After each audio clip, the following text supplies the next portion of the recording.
Okay, good morning, everybody. Welcome to this morning's Public Health and Community Safety Cabinet panel. Let me just read out an announcement about the organisation of this meeting online. Due to the coronavirus pandemic, which hopefully now is beginning to subside, the Council will be holding this meeting electronically. Members of the public may also attend this meeting in an electronic capacity, and there is a link on the Council's website for you to do so. Members of this meeting are asked to keep your microphones switched off until you're called to speak, and to switch the microphones off once you have finished speaking. Cameras may be left on throughout the meeting if you'd like to. Cameras should be switched on, though, if and when you are speaking in the meeting, if they're off at any other time. To indicate a wish to speak, members should use the raise the hand function, and use of the meeting chat function needs to be kept exclusively for voting. At the end of the debate on each item of business, there'll be a vote. Members should be voted using the chat function, as I've just indicated, by indicating for, against, or abstain, and I'll declare the result after each vote. Breaks of at least 15 minutes will be held every 2 hours or so. Other breaks incorporated as and if needed. Membership changes, I have none. Just looking around to see if there are any. Apologies, I have none to date. Carly, are there any last minute apologies that to report? No, nothing. Thank you, Maurice. Thank you very much. In which case, Judy Billing? Yes, I have an apology from myself that, like you, I'm meant to be in at least 2 different places this morning. And I'll be leaving at 12:15, I'm afraid. Yeah, so it's understand totally, Judy. A bit of a busy morning.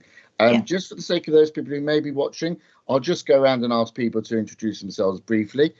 So David Barnard. Good morning, everybody. David Barnard, councillor for Hitchin Rural 36. Have been a councillor at the county for 8 years. Thank you. Sarah Bedford.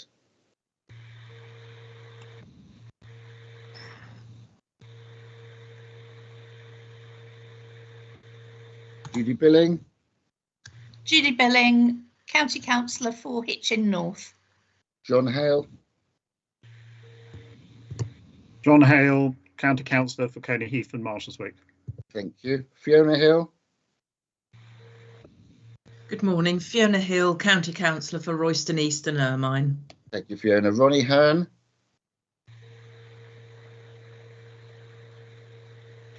She was going in and out, I noticed a moment or two. She's probably trying to click back in again, but I know she's around because I've seen her. Sani Thusu.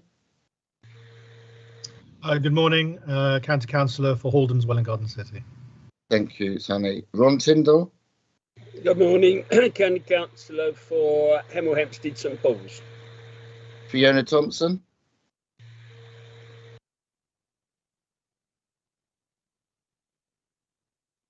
Fiona's definitely on the call. Fiona is the vice chair, but she's on the call. It looks like there are 1 or 2 technical issues this morning. And Colette Wyatt-Lowe. Good morning, I'm Colette Wyatt-Lowe. I represent Hemel Hempstead North East, which is Grove Hill and Woodhall Farm. Thank you. Thank you. Fiona's back now. Fiona. Yes, good morning. Thank you, Maurice. Apologies for that. Fiona Thompson, County Councillor for Hanside and Peartree and Welwyn Hatfield. Thank you. And as I said, Vice Chairman of this panel. So thank you, everybody. Item 1 of the agenda is the minutes, and I'd like to invite you all to agree the minutes of the Public Health and Community Safety panel meeting that we held on the 12th of July. So if you could just put, if you're happy to agree them, if you could put that in the chat box.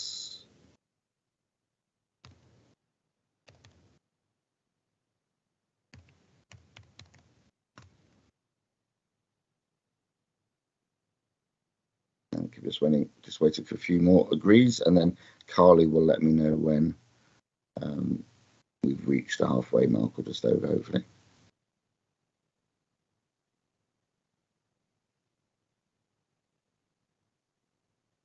We're almost there. Any more? I'm only seeing agree here, so that's going to be a good sign. In which case, I'm happy. Yes, item 1 is agreed. Good. Thank you very much. So we move over to item 2, petitions. There are no petitions to be presented at today's meeting. So we will move on to item 3. Now, item 3 is updates reports from David Lloyd, who is the Police and Crime Commissioner for Hertfordshire, and I'm delighted to welcome the Police and Crime Commissioner, David Lloyd, here to present his report this morning. Over to you, David.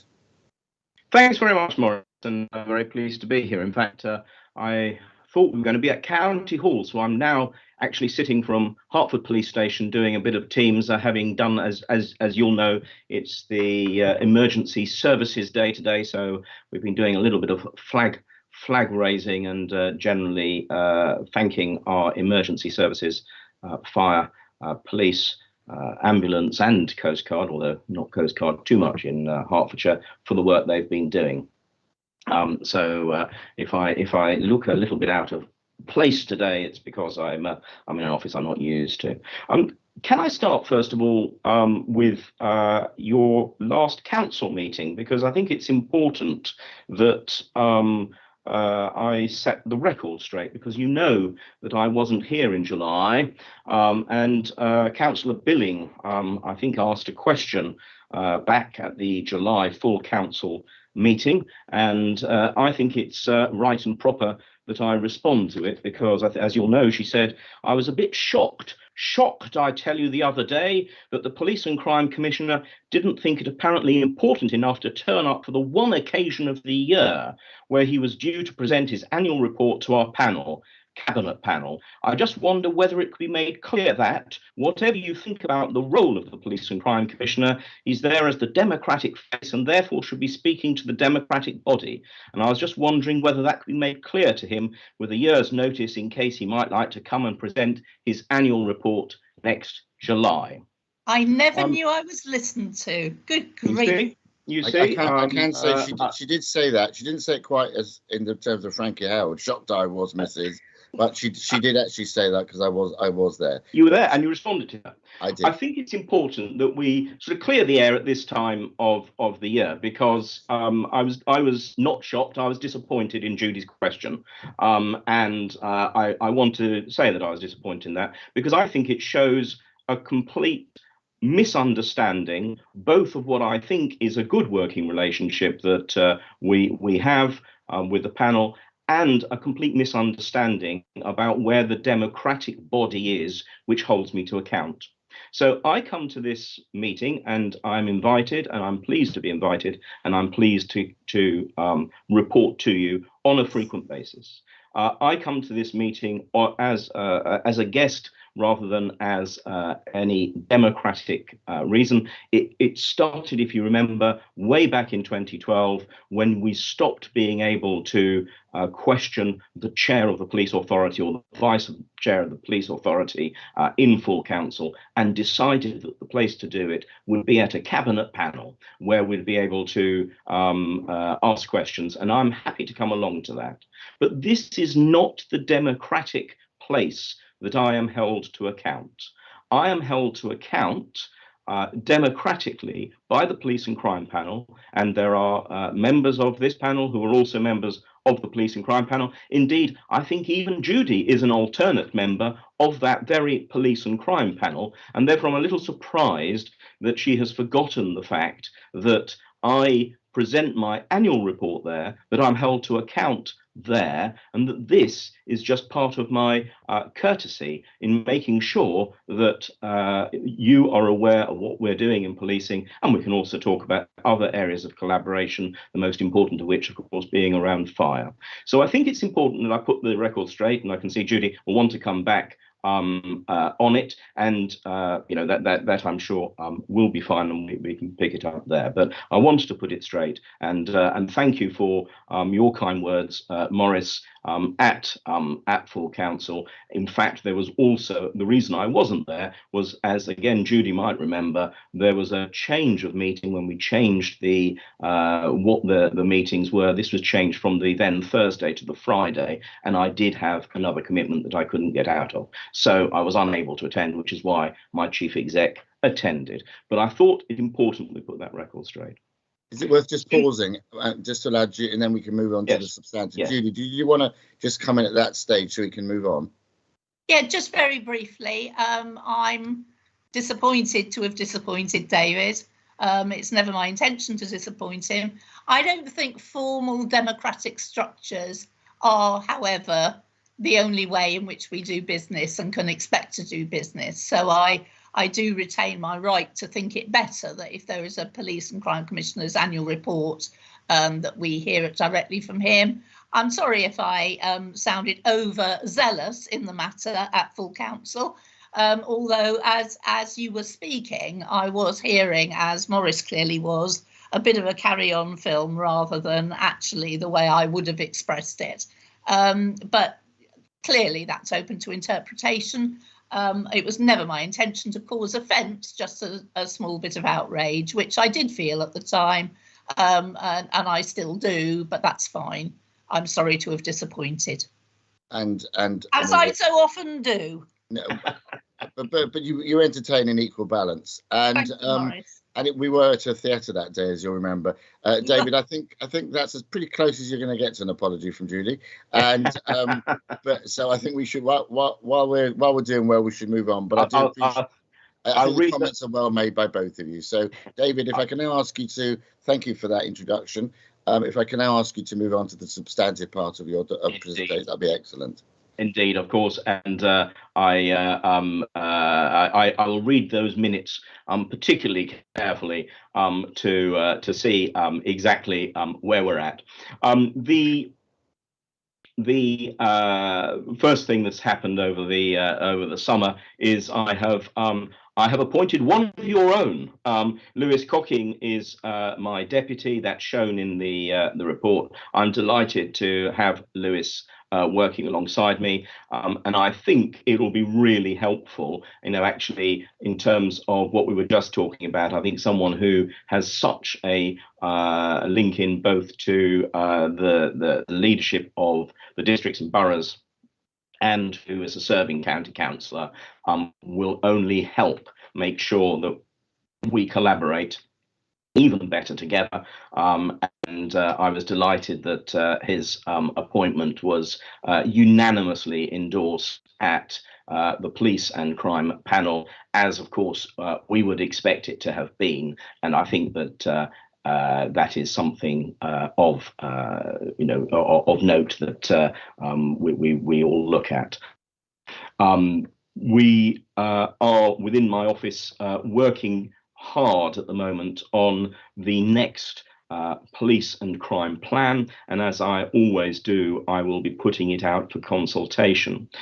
This year, on a personal basis, you may well know that I'm sort of studying a criminology postgrad at Cambridge, and the thesis is around how we can have a better evidence-based police and crime plan. And I think it really important that we base what we are planning on not just on what the manifesto has said, but also on what the facts tell us about where crime is. But I think crucially, and the thing which has struck me for the last 8 or 9 years, is that the crimes that people talk about, or the concerns, the keeping of the Queen's peace, if you like, those sorts of concerns that the people raise are different to those which you might get through using a crime harm index. They're different to the ones that you might, if you were ranking them, say, are the ones which cause the most harm to people: murder, serious sexual assault, those sorts of horrendous crimes. But those aren't the ones that people write to us about, and we've got to make sure that we balance what we're doing with those speeding through the area type crimes, those antisocial behaviour, those minor offences, perhaps around some forms of drug dealing or whatever. And we need to make sure that we get those bits right.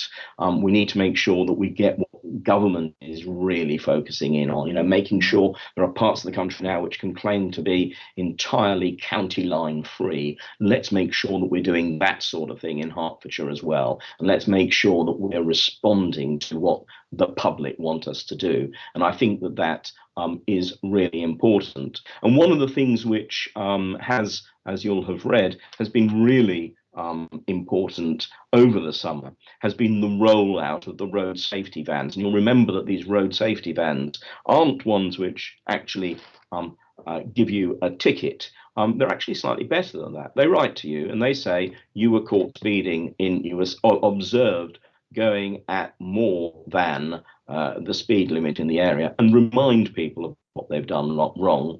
And if there's more than one of those letters that goes out, it's a sort of it goes up on a ladder basis, so that in the end they will get a visit, I'm sure, from a local police officer if they are serial. I will work out whether or not there's a way after that problem in the area if we're seeing a lot of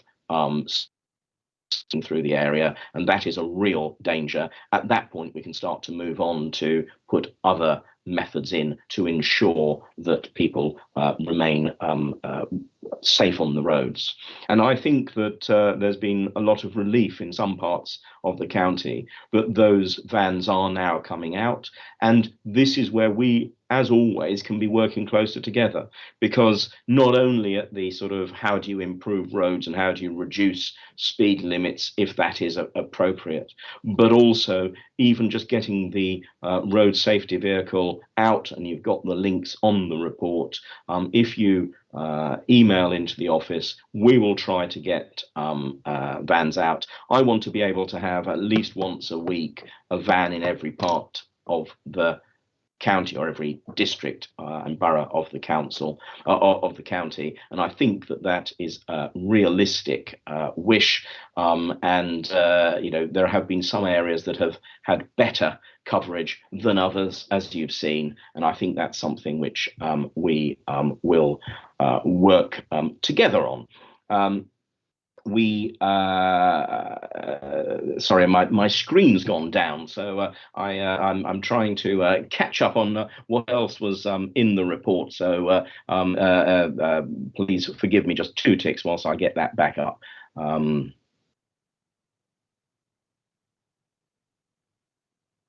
I'm sure there was, whilst it's coming up, I know that there was also much to say about fly tipping. This is an area that continues, frankly, to be a concern to members of the public. It's something that we've got to be willing to work together on, and I know we are willing to work together on. My fund is a really useful one, and it works across the whole county now, where you can where landowners can apply to that to have dumped rubbish removed. We know that there are various offences around it, and we've got to make sure that the perpetrators are really pushed back. But although we know that there are those issues around the county, this is a way that we can at least bring some relief to those landowners who wouldn't otherwise have recourse to any public funds to remove their litter. Yes, I have. It has come up again now. There we are. I knew we'd get there in the end.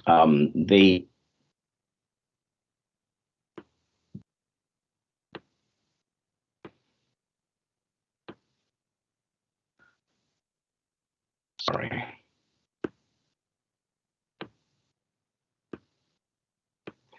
feel I should make you a cup of tea. Where's the cup of tea when you want one, eh? I don't know. The drone, of course, was the other thing I wanted to talk about, and I was really pleased. So the order this was done in, you'll remember, we talked about the high number of officers. That's something that I have talked about quite often, and one of the reasons that the plan is so important is that's part of underlining how we're going to make sure that we've got local officers in local places able to respond to what local people want to happen. But that's really helpful now that we've got 2,212 officers, highest number that's ever been seen in the county, and I think that that's really a very important milestone to mark. We've also worked together with Fire and Maurice, you'll know this, and I was in Potter's Bar back in May with Richard Roberts, looking at the drone which we work on together. It's really important that bits of kit which cost a lot of money we use across the public sector, across emergency services, not just in one place or the other, and keeping it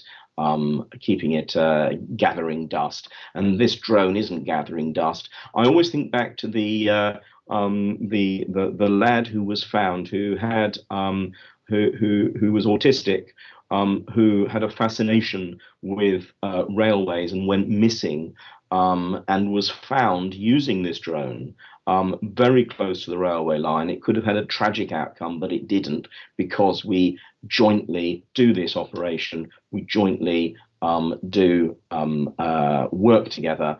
And that means that people in this county are much safer. And I think that's something which is to be commended.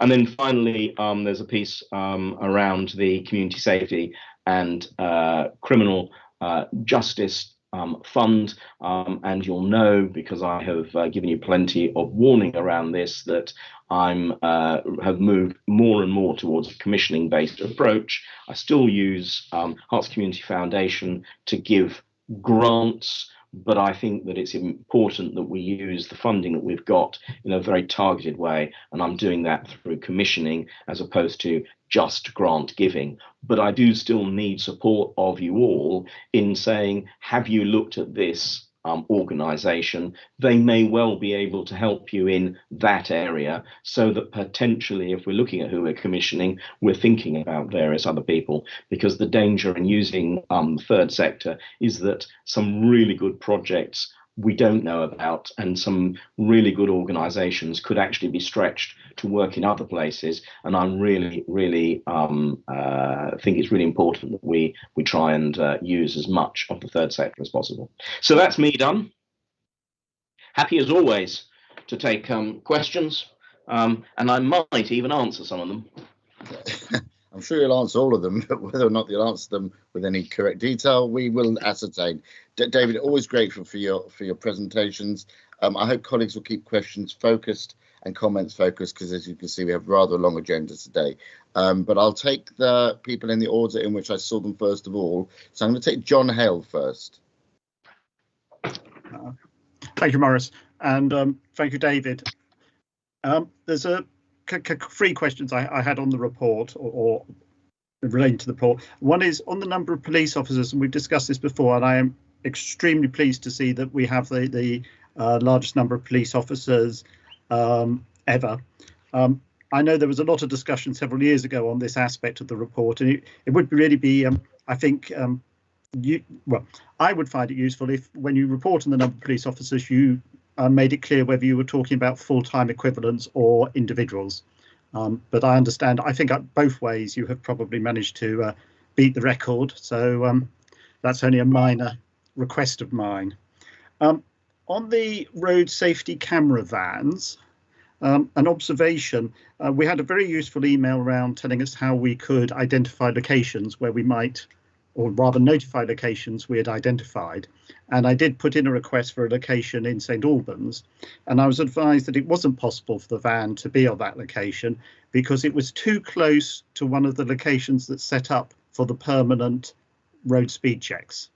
Now, I'm not sure when they last actually used that other location and how frequently use it. It was actually probably a mile or so away from that location, but it was on the same stretch of road. And I would be grateful if your officers could have a look at that guidance again. The reason given was that motorists might get confused if one day they get a ticket and the next day they get a letter, which frankly, David, I thought was a pathetic reason.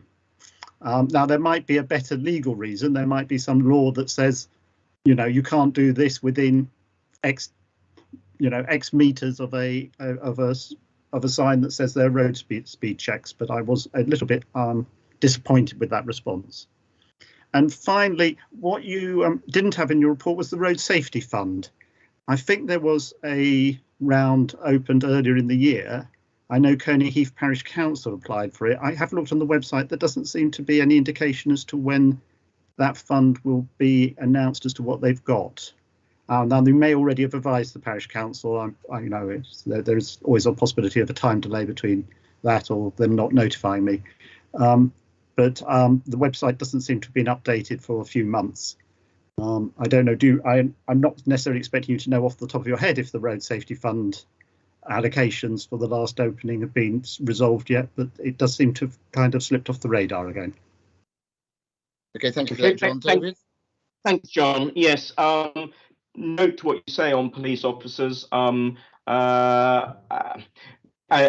I think we've been through in some detail before, and I think that it's less of an issue now that we are so much over the level, but certainly on any one day you can't be certain quite how many people are working, just as in on any one day you won't know how many members of the Public Health and Community Safety panel will actually be sitting in the seats. It's exactly the same. Some people might be ill, some people might be away for other reasons, some will be coming in, some will be retiring, and actually that does give ebbs and flows. But so we try to keep to the same number, which is the number that we report to government, but even they sometimes give us different figures. So I know it is confusing, but broadly what we can say is that we've got more police officers than we ever have had before, and I think that broadly using a full-time equivalent is better as long as you're actually recruiting to that full-time equivalent base. So it then becomes even more complex about not talking about budgeted numbers, but actually talking about full-time equivalent employed. But you picked up on that, John, and I know we've chatted about that quite a bit in the past, but I think the thing to celebrate, as you have said, is that we're at the highest number ever. I take your point and fully endorse what you say about the road safety camera vans. I think it's a nonsense if we're not allowed to put them in one place because someone up the road 18 months ago got a ticket from a mobile van. It's something that I'm working through and will continue to work through, and I'm sure that I'll be reminded when the minutes are sent to me of this, and I will pick up that again. We've got to find a way through on it, frankly. I think that actually people don't look at a van and say, there's one which is going to be enforcing, there's one that's going to be sending a letter. I think that they change their habits on seeing the van, not on when the letter comes through. So I don't see any reason that I don't understand the reason. But as you generously point out, there may well be, and I think there has been some guidance issued in the past, which isn't the same as law, but I think there has been guidance about where you can place vans, and because of that, they're being cautious within it.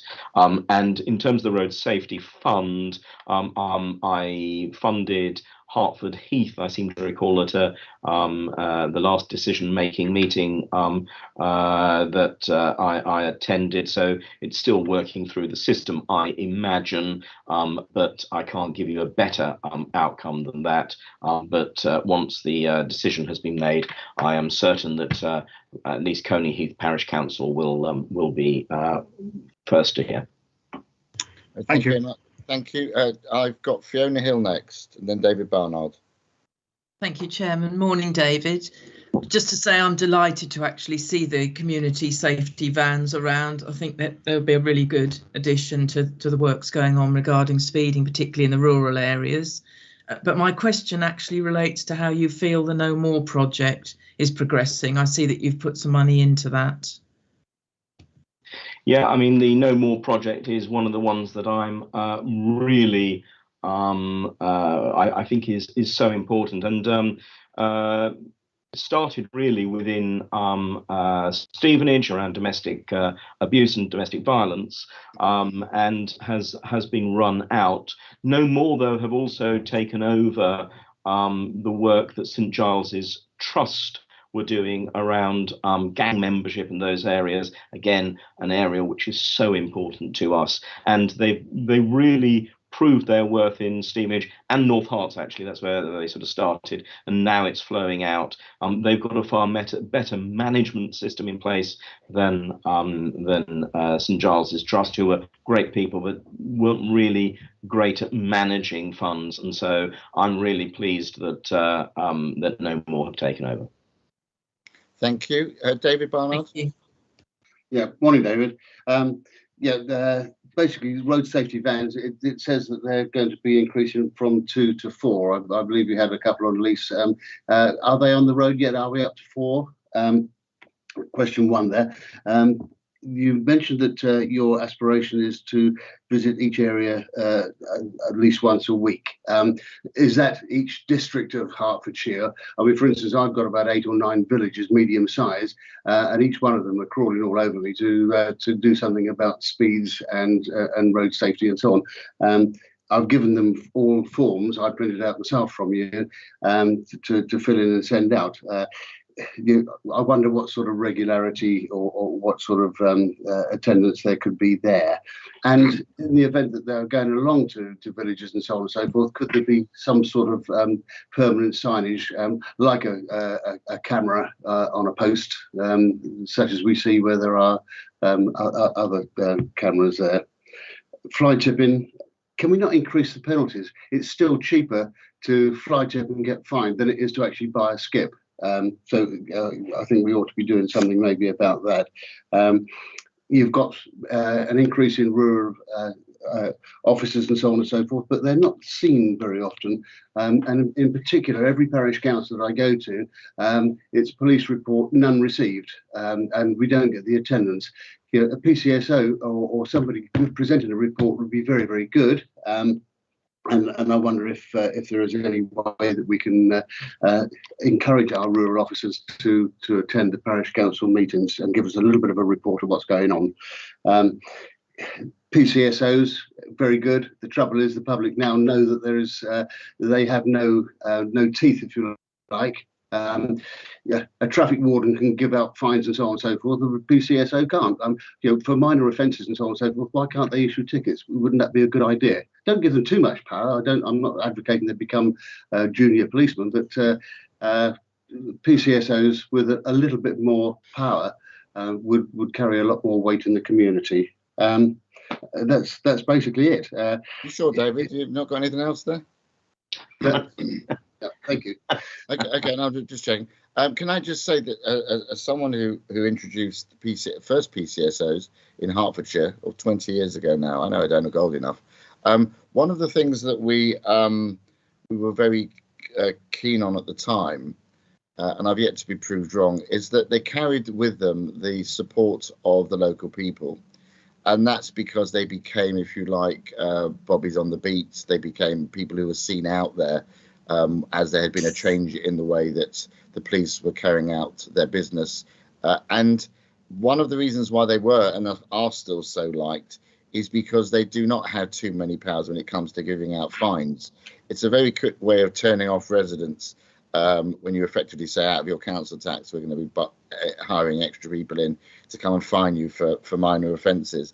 I'm not saying those minor offences shouldn't be stopped, but it's whether or not the PCSOs via their SLAs, their service level agreements, are the right people to do it. It's an interesting debate and one we can continue outside of here. But I know that you did have quite a few points for David there, and I think I've given him enough time to make a few notes to respond. A bit of ad-libbing there. And I'm not sure he's going to give you an exact time of when the vans are going to be round, because if you tell people when they are or not in their area, they'll know when to behave or not to behave in a particular way. But with that introduction, David, so camera vans. I'm conscious that Gavin Williamson sort of claimed hand on heart that he had met one person, and then actually it was another person that he had met. So Nigel will probably put in the text or text me whether or not we've had delivery of the 4th van. I can't remember if it's imminent or has happened, I'm afraid, David. But we are certainly going to 4. What we did was that we had some which came early, which we were which we'd got from somewhere else, and were just sort of towards the end of their life, and then 2 new ones. But I said let's keep on to the 2 towards the end of their life. So we've got 4, but I can't remember hand on my heart whether or not they are all in the county today, or if they are going to be there. I can see that Nigel has just the splendors of WhatsApp. Nigel has just WhatsApped me, probably to say, do you want tea or coffee or something like that? And I will, when I finally get into it, will be able to give you. We have got the 4th van. I can hear cheers. We have got the 4th van. Right, so we've got 4 vans, and the way I see it is we've got 10 districts. So broadly, I used to think that if you had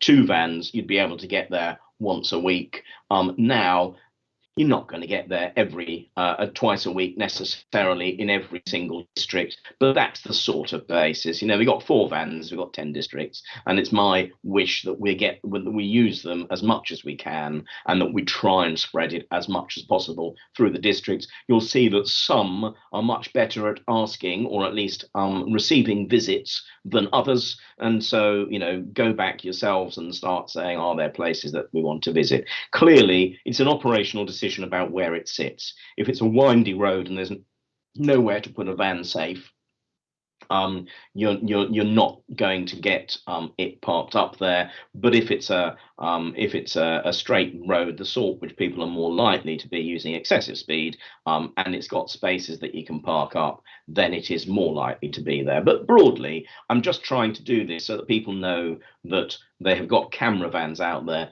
They're more likely to get letters through the post if they are speeding. In terms of police report, it has been a constant concern of mine that I suppose it's 2 ways really. It's that we don't get enough information out of police to parish councils. That got a lot better, but if it's not working in your area, you might just drop me a note of where it's not working. You also, I imagine, will have good relationships with your local chief inspector. You might go directly to your local chief inspector, and that's the case for everyone to say, we're not hearing enough. And that's really the place from which I would expect to see, not necessarily an attendance at every single parish. I think there are 10 parishes or something in your patch alone. They're not going to be able to go to each parish every single month, but at least if there's a report and then an attendance at least quarterly, that seems to me to be about the right level. So I agree with you there. I think the piece on fly tipping, I'm afraid I'm not the right person to ask about sentencing and the associated fines and punishment for fly tipping. But I'm sure that if you speak to Bim, he will have a view on it, because it's a parliamentarian who you'll need, and I'm sure that he'll have a view on it. And of course, there is a portmanteau bill going through the House at the moment that he might even be able to try and put something onto the big Christmas tree, as they call it, and he might be able to add something else on. So have a word with Bim. And similarly, police report, fly tipping laws. I think that's it, isn't it? PCSOs. I don't actually agree with you, David. I think that they are very well received. I'm one of the few PCCs in the country who's insisted that we keep our PCSOs. And that's because actually it's people like us who like PCSOs most of all. They do really good community work. But the thing we've got to remember is that they're not police officers, never were meant to be police officers. Brought in, I think, was it Charles Clarke who brought them in, certainly during the Blair government. It was when you were trying to look to far more localization in terms of the of policing, where in terms of the ASB type end, although against that, trying to bring much larger police forces together. So this was the sort of quid pro quo in some ways, or at least that's how I read it. I think broadly they have been successful, and I will keep going with them. The difficulty we've got is we've got so many police officers coming in that many of them are trying to become police officers themselves, And of course, there is less opportunity to train them because we're having to use all our training time around the new police recruits. Thank you very much indeed for that, David. I'm going to take one more. Thank you, David. If you could lower your hand. I'm going to take one more comment now from Judy, and then we've got to move on because I said a long agenda today. So, Judy, over to you. It was just another piece of advice, Chair, for David Barnard, who, in terms of getting more police involvement in the parish councils, might also like to speak to the executive member for community engagement at his district council, who is in constant regular liaison with local police, and she might be able to affect some change there as well, and will always do her best to do so. Excellent. Thank you, Judy, for that. David, thank you once again for coming in today. As I say, these sessions are very, very helpful, and they do show people who are watching and so on how we do seek to work together across our patches, particularly with yourselves and the police, to ensure that we can make our places as safe as they can be. So I'm grateful, and obviously grateful to all the officers for their work that they carry out for the constabulary. And we'll be hearing more community protection and safety work throughout the rest of this report. So David, for now, as always, you are welcome, but I don't know where you are, so you might have to go. You're going off. You're in the middle of nowhere at the moment, aren't you? As always, I'm floundering somewhere in the middle of nowhere. The best place. David, as always, keep well, and we'll see you again very soon. Thank you. Thanks very much, everyone. Cheers. Right, bye. So we move over now to item 4, which might actually be quicker than I think. Maurice, excuse me for interrupting. We just need to do the voting. Apologise. We have to note the report. Thank you. And I must remind everyone, including myself, that we're supposed to keep the chat for voting purposes, and I've just reminded myself that as well. But in the meantime, can we all note the Police Commissioner's report? Noted. That's noted, not knotted. Noted.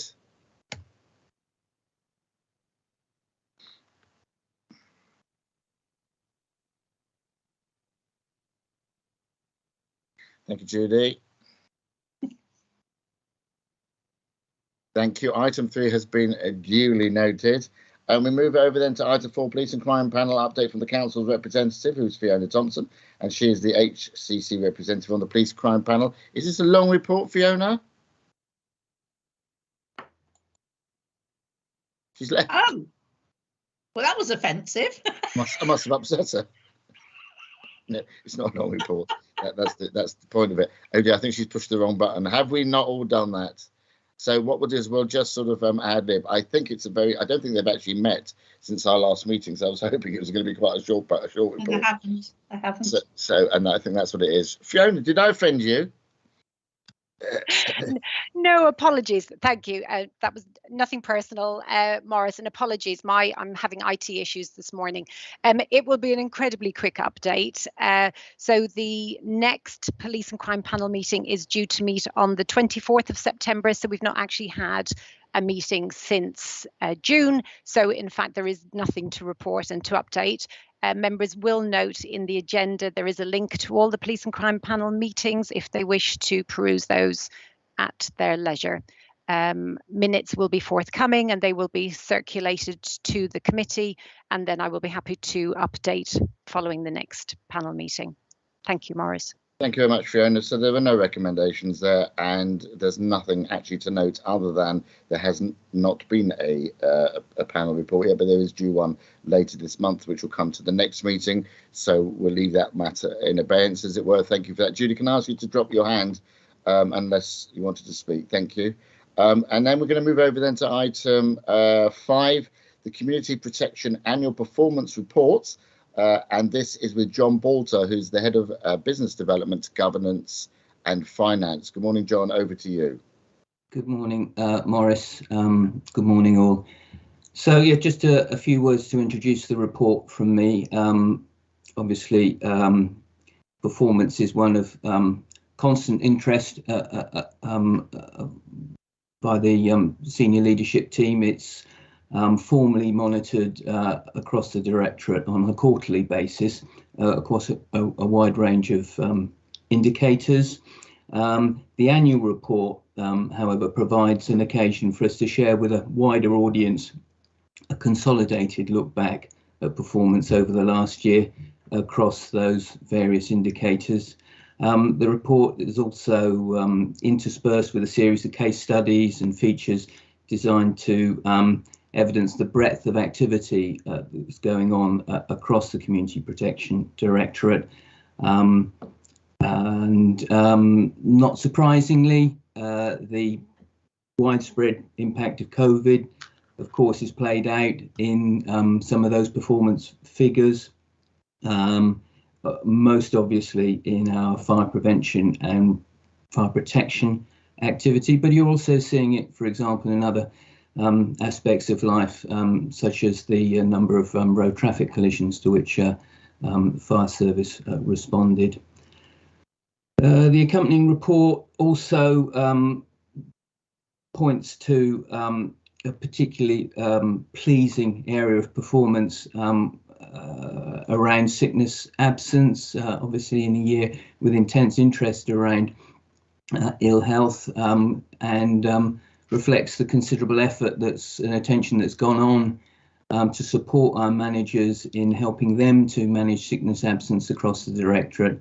The report highlights the fact that we have dropped our average number of days lost to sickness absence down from just over 10 to 6 now, which is particularly pleasing, and there's some financial benefits that have been derived from that as well, of course. So in short, we'd like to think it was a very positive report, and happy to take questions from panel. Thank you, John, for that. You've got the report in front of you, colleagues. In relation to sickness absence, you're saying that we've had a reduction in the numbers. That's correct?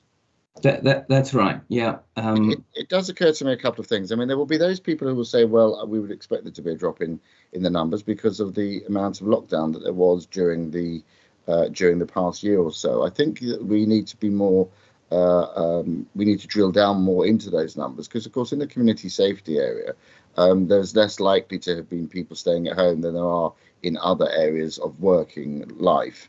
And there's part of me that thinks that some of this fallback in sickness absence has really been part of everyone in this together and really pushing themselves as far as they can to help and to assist other people. And whilst that adrenaline, if you like, to a certain extent helps push people through and maybe takes them through the odd bout of something minor that they can get through, I think that we have to remember that firstly, we can't rely on people to be acting like that the whole time, or acting up the whole time in their work, because there's likely to be further what with the flu and the COVID in the winter, there's likely to be more of this, and you can't expect people to be pushing themselves to that extent for so long. And also, there'll come a time when that'll stop, and they'll literally, unless they're supported. So there's a couple of things here. First, I want to make sure that we understand the nature of the reduction. Secondly, what we can do as an employer and as an organisation to ensure that we keep our staff as supported as they can and keep morale as high as they can and attended to mental health issues and so on. Just so that we don't say, oh, look, the numbers have dropped. That's good, isn't it?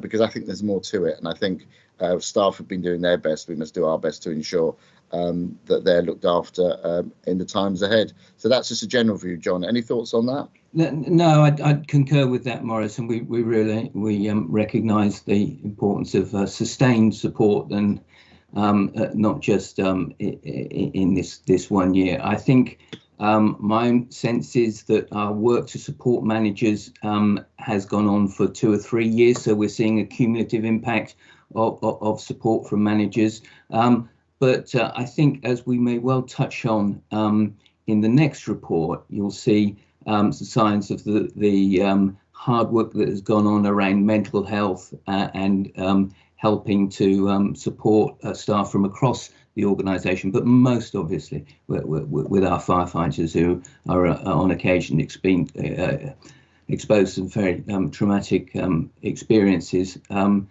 it's important that that support is sustained this year and beyond. Good, thank you, John. I'm just looking to see if there are any comments, any further comments. as you say, we have the next report to come on to as well in relation to the staff survey for community protection, in which case, can I ask colleagues if they're prepared to note the contents of the report that John has just presented? If you could just tap note into the chat section. This is for item 5.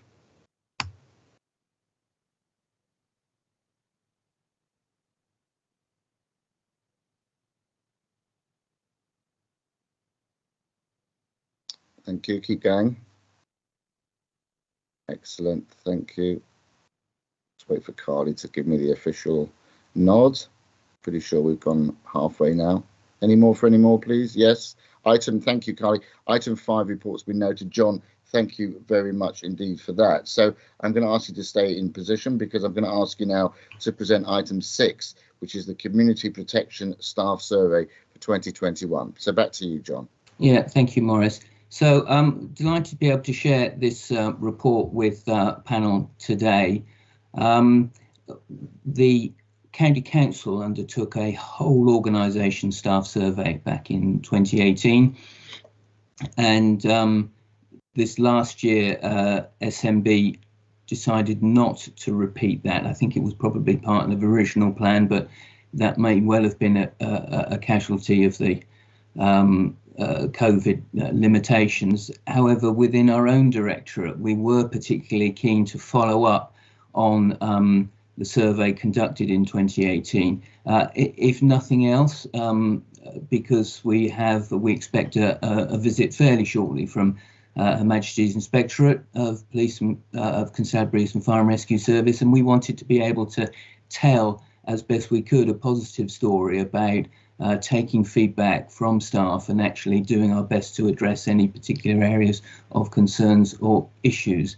As such, we used the same methodology, the same question set, with one small exception, which I'll come on to later, and ran the survey again across the directorate. Members will see the figures there, which certainly we take to be very encouraging. We've seen progress across almost every question set. I referenced the fact that we tried to use the same questions in order very specifically to be able to evidence progress. We did make an exception to try and ascertain the impact of the work that has gone on across the directorate over the last couple of years, in particular around providing better support and health and well-being arrangements for our staff. That was something that was touched on in the HMI report, and we were keen to be able to provide some sort of acknowledgement for the work that's gone on. You'll see that the figures around mental health and well-being are very encouraging. Certainly the job is not done, we recognise that, and that work will continue over the next year. But equally, the survey itself is not, doesn't stop there. As with the first survey, we will be convening a working group and gathering staff from across the directorate to help us dig deeper into the results, to help us get some local intelligence around what might be behind some of those figures, for us to then develop another action plan. There is nothing stronger, I think, than the "you said, we did" piece, and we're keen to continue that progress. We will be repeating, no doubt, the survey in a couple of years' time, and we would hope to see that record of progress continue in the future. Thank you, John. That's a very helpful overview. Any comments, colleagues? Any questions at all? Yes, I've got. Oh, now there's suddenly it's like a pinball machine. Now all the lights are going off on here. Who have I got first? I think it was John Hale first. Yeah, thank you, and I think this is a very well-thought exercise. I'm pleased to see that it's been done, etc. I do, as you know, John, have one slight concern over who the respondents were, because when you look at the demographics, I struggle to believe that age profile reflects the age profile of the directorate. it might be skewed towards older members of the directorate, and I'm glad to hear that you'll be doing some additional work in drilling down and understanding that, because that is my one concern, is whether more recent joiners have participated in this to the extent that people who've been with us longer have. But no, I welcome the report. Thank you. Thank you very much indeed for that. Ron Tyndall next.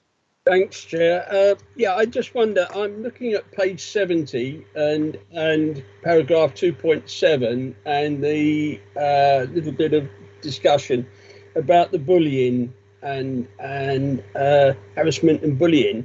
And I know that it's dropped, but it's only dropped 2% from 16 to 14 in 3 years. So what measures did you take in 2018 to deter bullying and harassment? And if and basically, has there been any further attempt to wrap this up? Because as you say in the report, 14% remains unacceptable, but I would have thought just a 2% drop in 3 years is also not much of a return for what effort you were making. I would also suggest that 2% is not real. It could be plus or minus 2% accurate. So there's probably been very little change at all. But how do those numbers correlate? We've got percentages, but what the number? I don't have that number in front of me. What are the number of cases in relation to what they were? John, do you have those, or Ron have those? I'm sorry, I don't. Not immediately. It's just something I can source afterwards. Okay, fine. I don't want to in any way make excuses for it, but it depends how many people you're asking. So it hopefully could be a small number of a small number, but it might not be. But John, would you like to answer Ron's? Well, yeah, and I'll obviously Alex, I'm sure will want to comment as well. It is. I mean, we've made a point of saying that we're not comfortable with what's being reported, and we will continue to engage with staff to understand those issues. There was a particular piece around, we had campaigns on stations and posters, signposting to independent advisors, the reminder of the whistleblowing policy. But we will want to talk to staff groups to better understand what's happening. I wonder, I wonder, could we also split the harassment and the bullying, because they are two certainly, and to me, they're two totally different animals. Bullying is somewhere either an officious superior or a superior grade, or just perhaps two colleagues involved. Harassment could involve sexual harassment, could involve a lot of other different things. So I would argue that bullying and harassment should be actually totaled, and I would be grateful to know the split between the two. Okay, Ron, I think officers can certainly consider that. I'm going to invite Alex Woodman to come in at this stage, because I suspect he wants to answer this before I go back to members. Alex? Thank you, Chair. Can I just introduce myself? Because this is obviously my first panel. So if I may, to colleagues, Alex Woodman, so I'm the new Director of Community Protection. If I come in on the couple of points, Ron, that you made, I think if I start with the latter one, I agree, getting into the weeds and the details absolutely vital, and something that as officers we will take away and be doing that work. I think the challenge we've got is that when you look at a survey, this is something I want to be looking at doing year on year, so that we can really look at where we're moving and the numbers. My apprehension is once you've set the baseline of what we're looking for, if we start to vary the questions year on year, it's hard for us to look back and understand where some of the moves is. But the area that I'm looking at specifically about that is first and foremost answering the demographics point. One is to make sure that we've given access to everybody across the service the ability to respond, and we were doing that, and that's a separate piece of work we're talking through. That will help us then understand that we've got it collectively across the organisation. I think there's a realisation with any survey that if people have something strong to give, clearly they will be the ones that answer first, but I want to make sure that it is open and encouraged to everybody. There's a fine line between a three-line whip approach to say you must fill it out, but that point of making sure that through the leadership team we're saying and really encouraging a strong response. The I think the wider point, the numbers that I want to understand is that when we look at, and I'm sorry, John and I haven't got that figure in front of us, but let's say that equates to 5 members of staff. What I'd want to hope is that we've got 5 live processes, or we can map those into a grievance, understand what we've done as a business area to manage that.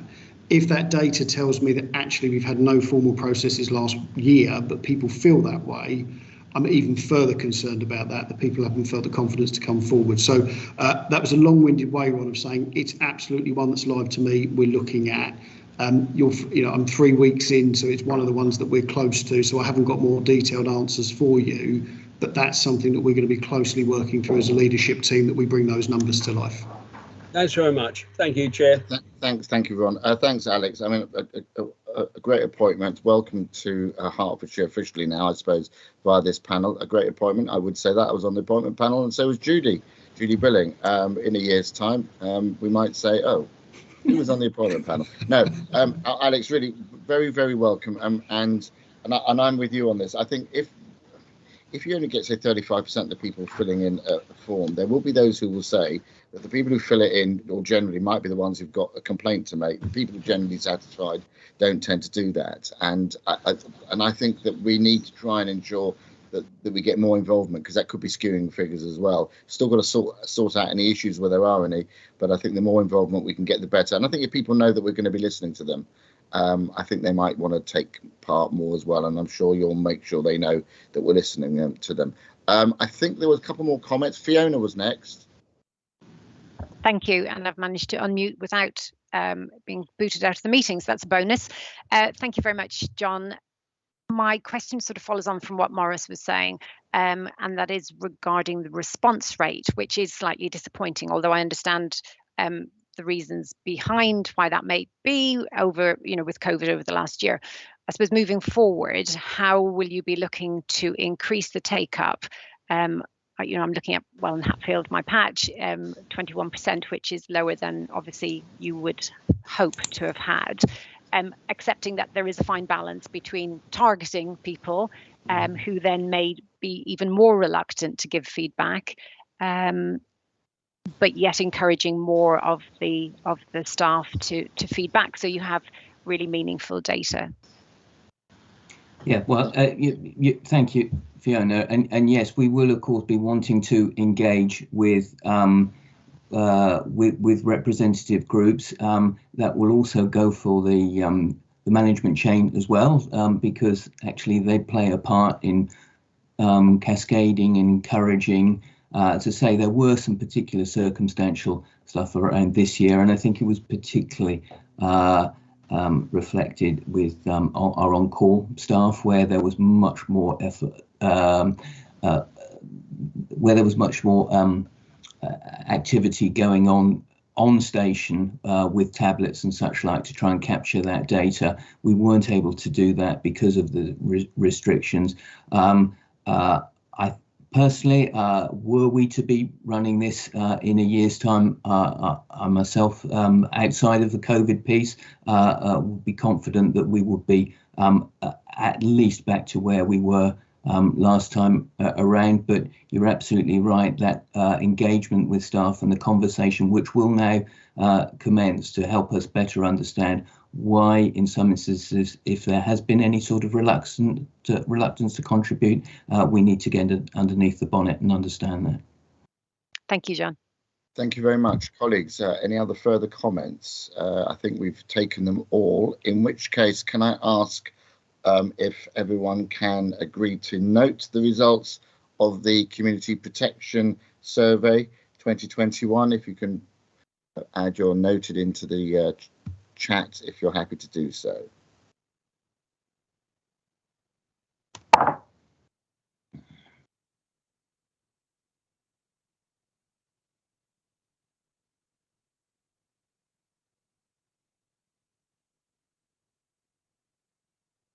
Just waiting for to be noted. Yes, that's noted.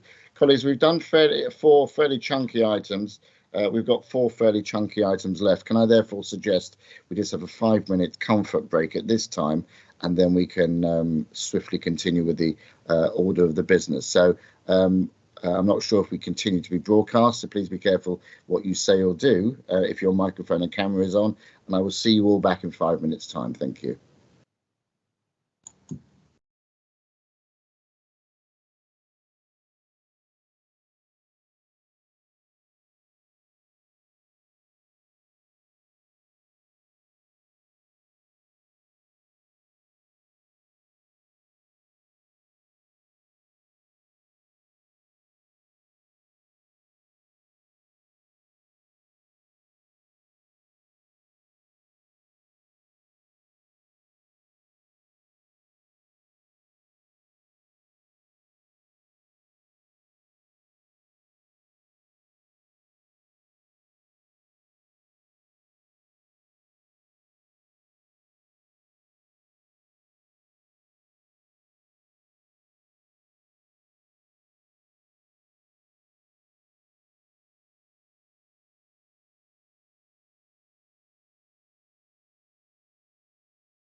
checking we got the officers back as well.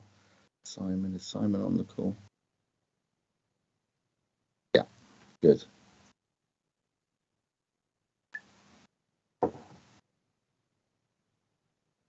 Okay, Carly. Thank you very much indeed. Welcome back, everyone, to our Public Health and Community Safety Cabinet panel. We are now on to item 7 of the agenda, which is the Hertfordshire Fire and Rescue Service, the Grenfell Tower Inquiry Gap Action Plan Progress Report. Long title, but an important one. Simon Toohill, our Assistant Chief Fire Officer, will present. So it's over to you, Simon. Thank you, Chair, and good morning, panel. So this report is updating members on the progress of Hertfordshire Fire and Rescue Services making towards the action plan that was created following the Grenfell Tower Phase 1 inquiry. By way of background, the Sir Martin Moore-Bick led Grenfell Tower Phase 1 inquiry report was published in October 2019. Officers within service then subsequently undertook a gap analysis of the recommendations against existing Hertfordshire Fire and Rescue Service procedures, practices and policies.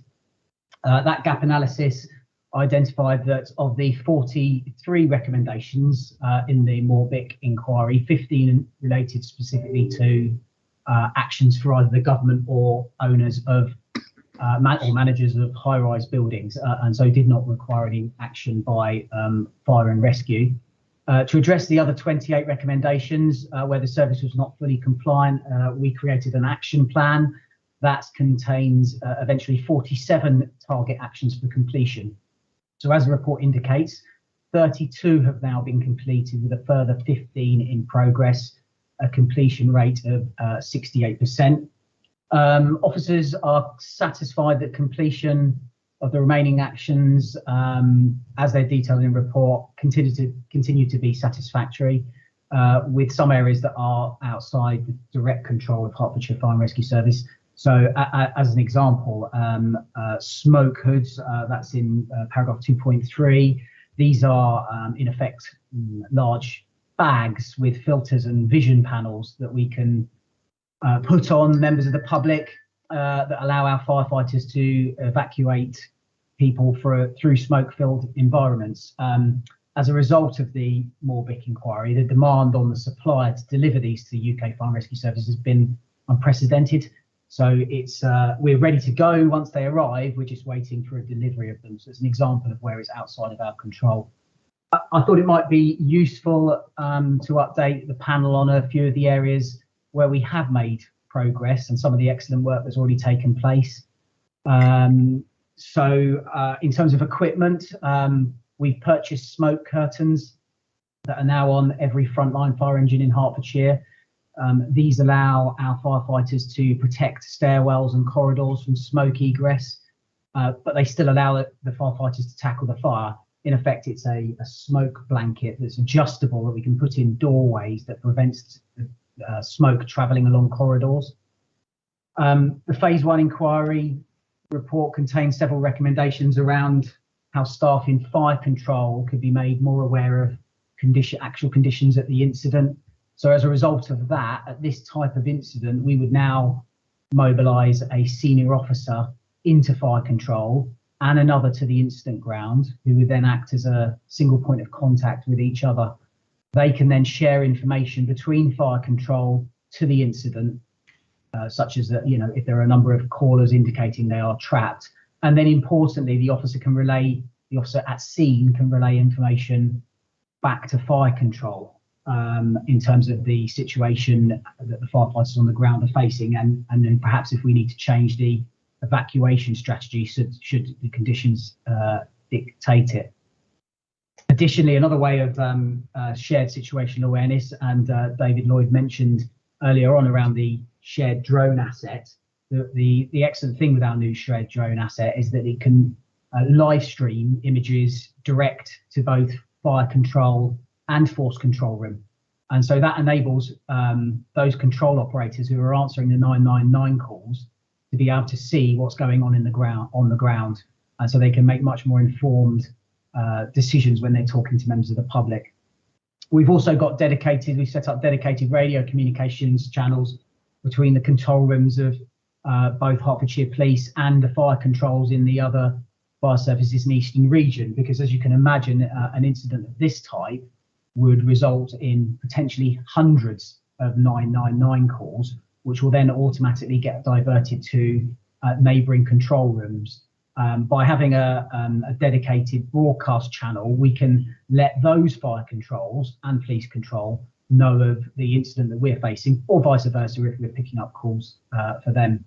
And then finally, we've done a lot of work around training both our firefighters, junior officers, and our control operators around the potential for catastrophic failures in buildings and the potential for external fire spread, so that they can recognise those signs and symptoms and therefore choose to respond, whether they'd need to change evacuation strategies. Section 4, or paragraph 4.28 of the report, is an analysis of the outcomes of the recent HMIC FRS inspection of London Fire Brigade's progress into the recommendations of the Phase 1 inquiry. So we thought it pertinent for us to carry out analysis of what HMIC stated was LFB's progress, to examine and ensure ourselves that Hertfordshire were also making progress. And by and large, officers are satisfied that our progress in all of those areas are progressing satisfactorily. I realise this is quite a technical report, and there's quite a lot of operational terms in there, so I'm more than happy to answer members' detailed questions on any area as you wish. Thank you, Simon. As you can see, I'm working off 2 bits of kit here, and every so often this one just locks me out, so give me a second. Okay, I'm trying to run off without paper. It's not as easy as it sounds. Okay, thank you for that, Simon. So, colleagues, do we have any comments? Colette Wyatt-Lowe. Thank you, Morris. Thanks, Simon. That was a very interesting resume of in some ways an arm's length interest in a piece of work which could affect us all at some time. And I'm intrigued by the suggestion, the use that you're going to be providing smoke curtains and equipment like that, and also the changes that you're making to your control room. One thing that did occur to me was, how is all this going to be financed? Because presumably this will be extra to the budgets that you have. I don't know whether you can answer that, but clearly it's such an important matter. It would be reassuring to know that we are able to do this within the financial constraints that we're operating under. Thank you. It's a very good question, and I would hope that the answer would also be that there would be savings which ultimately end up paying for the cost as a consequence of what's saved by using the extra better technology. Simon? Yeah, thank you for the question, Councillor. And I suppose what the easy question about some of the equipment we've purchased and procured is that Hertfordshire and other fire services have been able to bid for central government grants directly related to Grenfell Tower improvements. So those government grants have paid for the smoke curtains and they will pay for the smoke hoods when they arrive in service. And they've also paid for other posts. So there's been an additional post within fire protection in terms of inspecting high-rise buildings. So we've been in receipt of those. In terms of some of the structural issues, so the report references MATE, which is the ability to share across control rooms, both police, ambulance and fire, information on ongoing incidents. Now, those are hugely technical issues because they relate to the IT systems that record and mobilise for both fire and rescue and police and ambulance. And of course, we use different mobilising systems. Now, Hertfordshire will be looking to go out to tender for a new mobilising system in 2 years' time. And so those requirements in terms of changes and improvements will be written into the contract specification for any provider. And likewise, we work closely with Hertfordshire Constabulary to ensure that when they procure their new system, it will also have the back-end ability to speak to our new system. Okay. Thank you for that, Keller, and thank you, Simon. Fiona? Yeah, thanks very much. Thank you, Simon. Really pleased to see that you've achieved 68% compliance, and obviously understand that some of the areas are outside of your control due to external factors where there have been delays in achieving compliance. I'm just wondering, in terms of benchmarking, how does your organisation compare with neighbouring fire and rescue, certainly, with the neighbouring areas, please? Thank you, Councillor. So I think Hertfordshire are progressing well. Certainly, as you've seen, there was the LFB analysis, so our southern neighbours, and certainly we're comfortable that we are in at least as good a position as LFB, and actually better in most areas. In terms of Eastern region, Hertfordshire continues to be the lead in implementation of national operational guidance. So one area we just implemented at the beginning of September was national operational guidance around major incidents. And we're the first service in the Eastern region to implement that. Grenfell Tower was obviously a major incident. So we've taken that national guidance, used some of the learning from our action plan to implement that and roll out training to service. So our officers are comfortable and content that we make good progress when we benchmark ourselves against other regional fire and rescue services.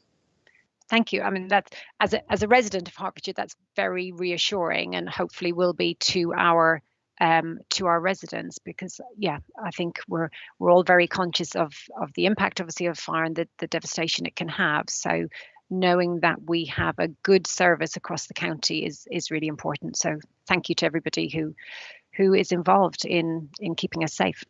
Thank you. Thank you for that. Thank you, Fiona. Am I seeing any other further hands up? I'm not at this time. In which case, thank you once again, Simon, for this. As I said, this is one of these reports which we need to have a regular update on. It's very important. Behind the scenes, people don't, I think, realise some of the work that's being undertaken and some of the progress that's being made. One tends to hear on the news of not all the progress that's being made, and I think people will be surprised how much is going on outside of London, particularly in other authorities such as Hertfordshire. So well done on that. Thank you. Can I ask the panel then via the chat to please note this report?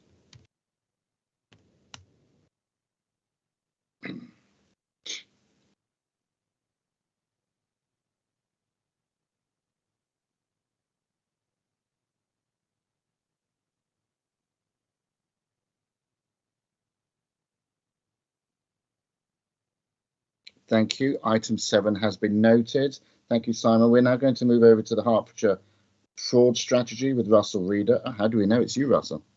That could be the first question on the fraud strategy. Russell Reader is the head of regulatory services to present the Hertfordshire fraud strategy. Over to you. Thank you, Chair, and good morning to the panel. Yes, so I'd like to introduce the Hertfordshire fraud strategy for those who are not familiar with it, and those who are, I guess, provide an update on where things are with the strategy. So this is around tackling frauds and scams, which is a broad area and something that is of obviously concern nationally, UK-wide. There's some figures there within the report from the Home Office. I think it's like 9 billion a year lost to scams, which is an evolving area. And the reason we need a strategy is because collectively across the system in Hertfordshire, various partners look at different aspects of this, whether that be the prevention side of it, supporting victims, enforcing legislation and pursuing people. So that was why I wanted to come together, purely to, in addition to the work that's already being carried out, see what we could do to be more effective, making a dent in a big problem. One of the things I wanted to highlight as a sort of for everyone's information and sort of for the wider public is there's sometimes a perception that some of these scams, whether it be an email or a text message type action, is something that will immediately be deleted or ignored, and what's the harm with that? I think the important thing we try to reinforce is there is a scam for everybody. They only exist because they work, so there will be some people who are vulnerable to particular types, but it can happen to any of us, and I'd include myself within that. And in the drafting of the strategy, the areas we're going to cover, we are looking at areas such as doorstep crime, your rogue traders, home maintenance type scams, which again is another one that isn't necessarily just particular parts of the Hertfordshire population who'd be vulnerable to that, whilst there is an element of targeting of vulnerable people that could apply to any of us. So just talking through in terms of the paper, the strategy's got 3 strands to it, which is worked on by a multi-agency approach. A lot of the partners who have a vested interest working collaborative around these areas of prevention, protection and pursuing. The prevention side of it is about raising general awareness. So, you know, what scams are available, what's out there, what to look out for, how people can protect themselves. Protection is about supporting victims. How do we reduce repeat instances and people continually falling into the trap of applying more and more money in to try and get themselves out of a situation. And the pursuing is about that joint working together to tackle those who are engaging in the crimes and dismantling those operations. Paper talks the update, just working through those on the prevention side of things. There's a few more of the specific activities that the HEC have been engaged in, which I'll come on to. But particularly, I wanted to highlight the work around publicising the National Trading Standards scams, Friends Against Scams, or scams awareness information. We've been really proactive in identifying that's a really good resource, which I'd encourage anybody to look into and take that awareness package. And we've been trying to get that both in so the professional workforces, so more and more people in the system can recognise what they're seeing. And we're pleased to say that we've been internally going to make that into something of a mandatory part of the training for HCC staff as well. So everybody comes across service users who may well be somebody responding to direct mail scams, and what are the signs to look out for and that kind of thing. The update around the Protect strand is the development of the one-stop shop idea, which is around creating this sort of location whereby fraud, recognising there is a number of different ways to receive advice and report this, create one location for Hertfordshire residents which we can all signpost to and speed up that intelligence sharing, which at the moment is a sort of a convoluted method of it's going through things like organisations such as Action Fraud being processed and coming out one side, which may well work for the intelligence gathering to target the criminals. However, that leaves vulnerable victims not being identified as soon as we would like. And so that's about how we can do that beacon, putting in a caseworker to support that person quicker and provide that service far more targeted. So that's what that's looking to achieve with the aspiration of a proof of concept website working with the Citizens Advice Consumer Service by the end of the year. Lastly, another thing that's sort of pleasing to myself, I'd like to highlight is on the Pursue strand, the formalised arrangement of the service level agreement and MOU, which is all there bar the actual signing now with Trading Standards in the Constabulary, which is a way of leaving those who are actively engaging in these sorts of frauds and scams locally, leaving them less places to hide. So incidents occur where they're hitting certain thresholds. The two organisations are going to work together on those. Joint investigations will kick in, and Trading Standards will be able to access things like the locate, trace on vehicles, forensics, things like that, and we'll be able to joint attendance at incidents. We're able to really leave nowhere for those fraudsters to hide. Mm-hmm.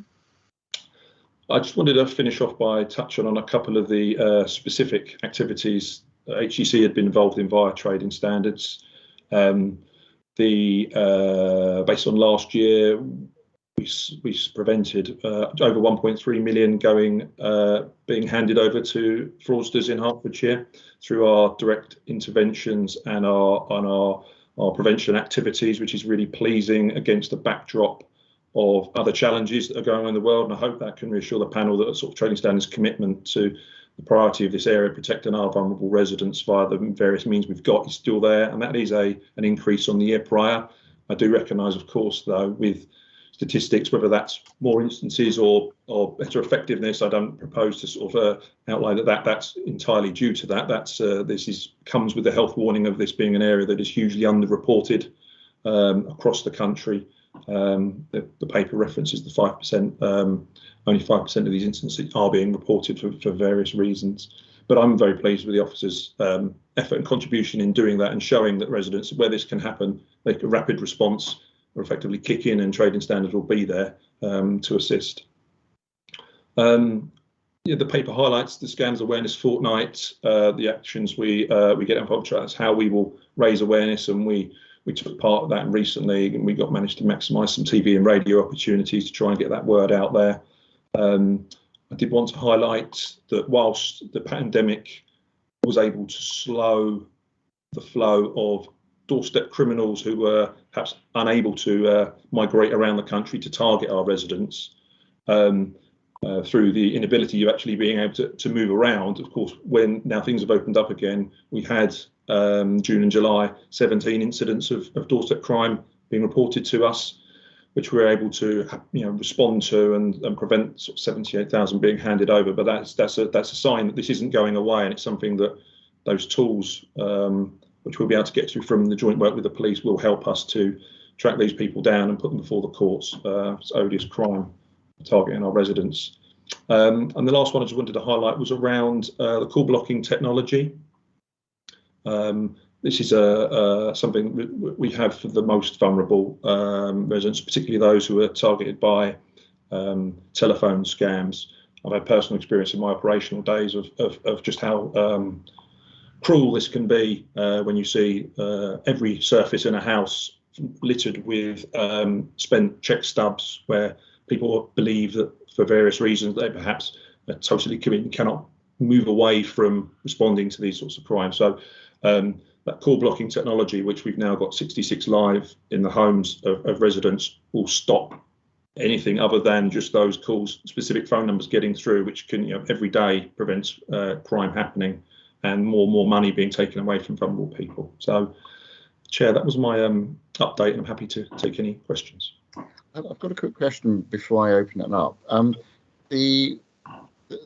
It's about budgets again, and about trying to anticipate how much you need to spend on a service like this, and also any fines, etc., that come through. Do we receive anything towards our costs, or does it all go to a central pot, the government pot, for example, Russell? Convictions for fraud, the fines will invariably go back to central funds. However, where and this kind of we classify as acquisitive crime, we will always pursue Proceeds of Crime Act. So where we identify money that's being earned, we will take steps to restrain, confiscate, whether that be money that goes into property, vehicles, jewellery, anything. We will always seek to try and get that back. And first order of the day would be criminal compensation orders to get that money out of the criminal back into the individual where it goes. So paper references some live investigations we're doing, and that's the exact approach we will always take. It's embedded within our policy. But yes, those direct fines, they do go back to central funds, but there is a process for the judge to be able to prioritise the return of the funds to the victims initially. Great, thank you. Judy Billing. Thank you, Maurice. I wasn't going to speak until Russell made the point that even he could be the victim of a scam or a fraud. And so I just wanted to offer a very brief cautionary tale. I was subject to the most unbelievably sophisticated fraud last December. People say all sorts of ghastly things about me, but they don't often say that I'm vulnerable, stupid, gullible, and yet I fell victim to, as I say, an unbelievable sophisticated financial fraud. And I just wanted to make the point, because it is all of us. And I also wanted to say that I was dealt with absolute amazing care by local police, by Action Fraud, by the Met Police, and by my own bank. And I think when all of those things come together, when you're feeling really stupid and really gullible, it is enormously helpful in getting people back on track and into some sort of recovery, because the effects on mental health of such a thing are utterly ghastly. And you'll all be very glad to know that my bank refunded all the money that I had lost to me, which I thought was astonishing. So it's worth persevering with these things, but I do think it's a terrible industry that I wish would just go away. Thanks for that, Judy. I mean, yes, industry is the right word, unfortunately. Criminal enterprise, and so much of it now online. Dreadful. I'm glad to hear in this case a more positive result. Sunny, were you indicating to speak on this at some? Did I see your hand up at one stage, or have I ignored you? No, I wasn't speaking. Thanks. Fine. In that case, Fiona. Yeah, thank you very much. And thank you, Russell.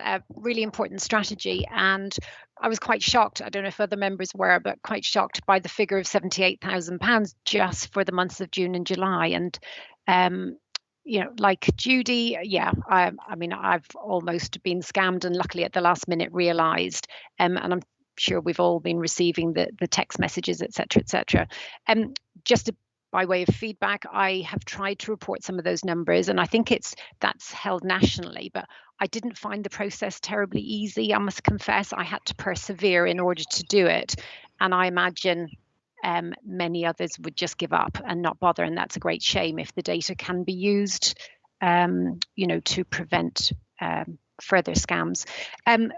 Just another comment, really. I chair the Welland Hatfield Dementia Action Alliance, and we're very grateful to have a representative from Trading Standards who comes to our partnership meetings. And I've heard of one resident affected by dementia who I think lost over several £100,000, and it was from emails. Sign up to this, sign up to that. You owe this, you owe that. And we have a lot of very vulnerable people across the county. So I think this work is hugely important. And the partnership element of it is critical, because as members, we all come into contact with residents. And I think, if we can then alert yourselves, then, that's a really positive step. Question I do have on the call blocking.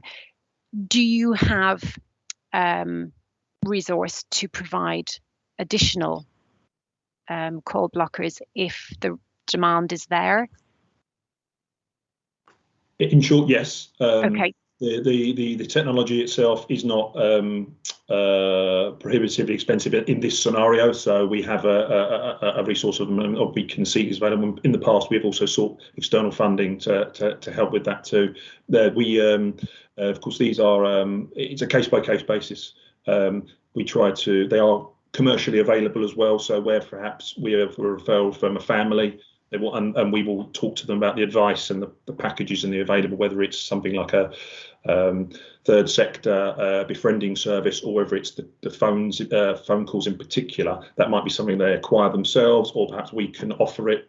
We'll follow that through. But in a scenario where we had, for example, someone living alone who was plagued by this, and we knew that there was no reason to think that behaviour was going to be able to be changed for a reason, we would prioritise ensuring that we will fit one within that scenario. So yes, that's not something that is of immediate concern. Okay. And is the advice to go contact yourselves directly, or would it be wise to go through somebody like Heartswise or the County Council?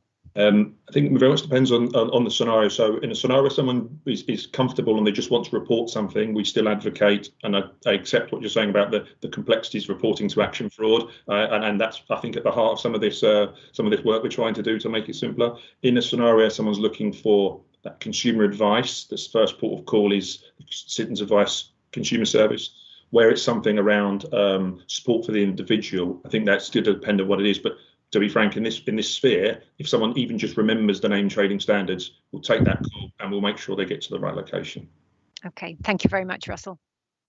Thank you for that, Russell. I'm just checking to see if there are any other comments. There are none, in which case, thank you for that very helpful and useful report, but obviously upsetting reading, but something that we need to be keeping an eye on. I'm grateful that we are doing so. Can I ask, please, that the panel note this report on the using the chat function?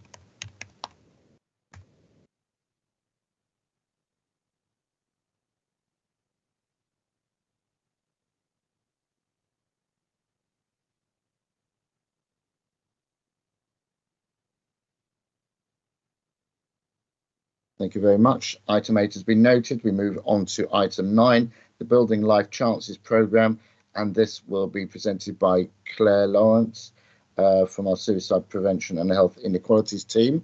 Claire is with us now, and so it's over to you, Claire. Good morning, everyone. Thank you very much indeed, Maurice. So the Building Life Chances programme is a joint piece of work, and this is a joint paper between Children's Services, Adult Care Services and Public Health. I've got some slides which I'd like to share and talk people through. Is that all right? Yes, please. Thank you.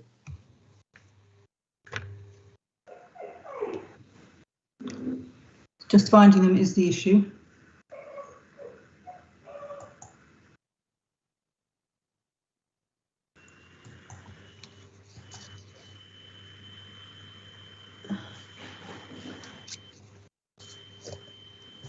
Here we go.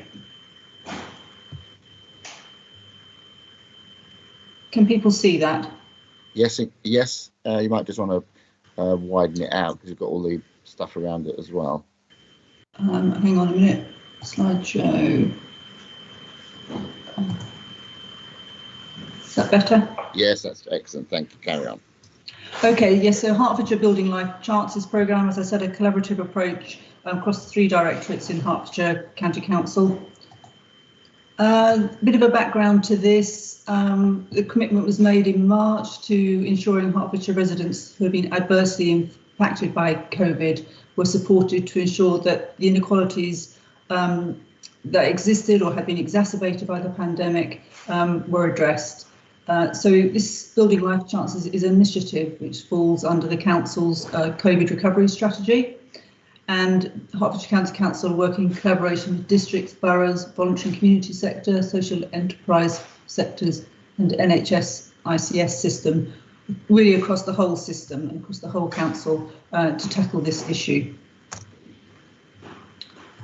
Some of the context around the vulnerabilities that and inequalities that I'm sure members will be familiar with over the last 18 months. So vulnerabilities around health, around social care, food insecurity, which has been on the increase in the last 18 months, and financial vulnerabilities for those who've been made unemployed or furloughed or try and get back into work. All those kinds of issues have been at the centre really of how we make a recovery and use of Building Life Chances as an approach to that.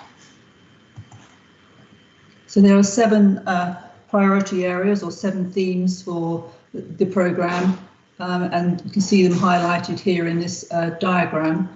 And a mapping exercise is underway to ensure that we're not duplicating with other good work that's already going on. We're looking to plug some of the gaps that may be around and to ensure links between existing programmes.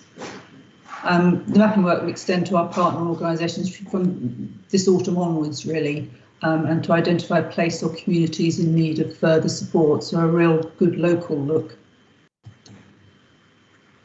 So a steering group, in terms of governance, a steering group has been established, which will report into the Children, Young People and Families panel and the Health and Wellbeing Board. Representatives from a wide range of stakeholders have been invited to a stakeholder group to feed information into that group, keep the mapping underway, identify gaps to support that steering group. And the steering group will also monitor progress of the work being delivered through KPIs and outcomes of the funding that are allocated to the programme from the joint bid to the Council's COVID Recovery Fund. So financial considerations, the report outlines a number of funding streams that have assisted the county with its work with partners to support residents. A number of these grants have been short-term, with a real focus on dealing with immediate issues during the COVID pandemic. And the Building Life Chances programme aims to make these more sustainable streams of funding and identify future funding opportunities to support partner organisations and to bid for this work in order to meet any gaps. So recommendations for today for panel and our next steps, we're asking panel to note and comment upon the content of the report and to note that the programme, Building Life Chances programme, is a collaborative approach to mitigating the impact of COVID-19 and improving life chances for residents and providing cross-council and multi-agency partnership resource and engagement. And the steps of the report are noted on that slide there.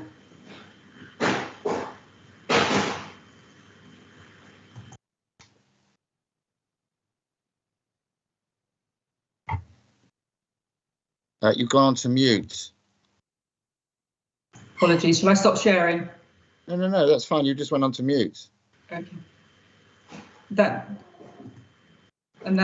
concludes the slides. Okay. Right. Okay. So we can come off the slides then. Yeah. Anything you wanted to add at this stage?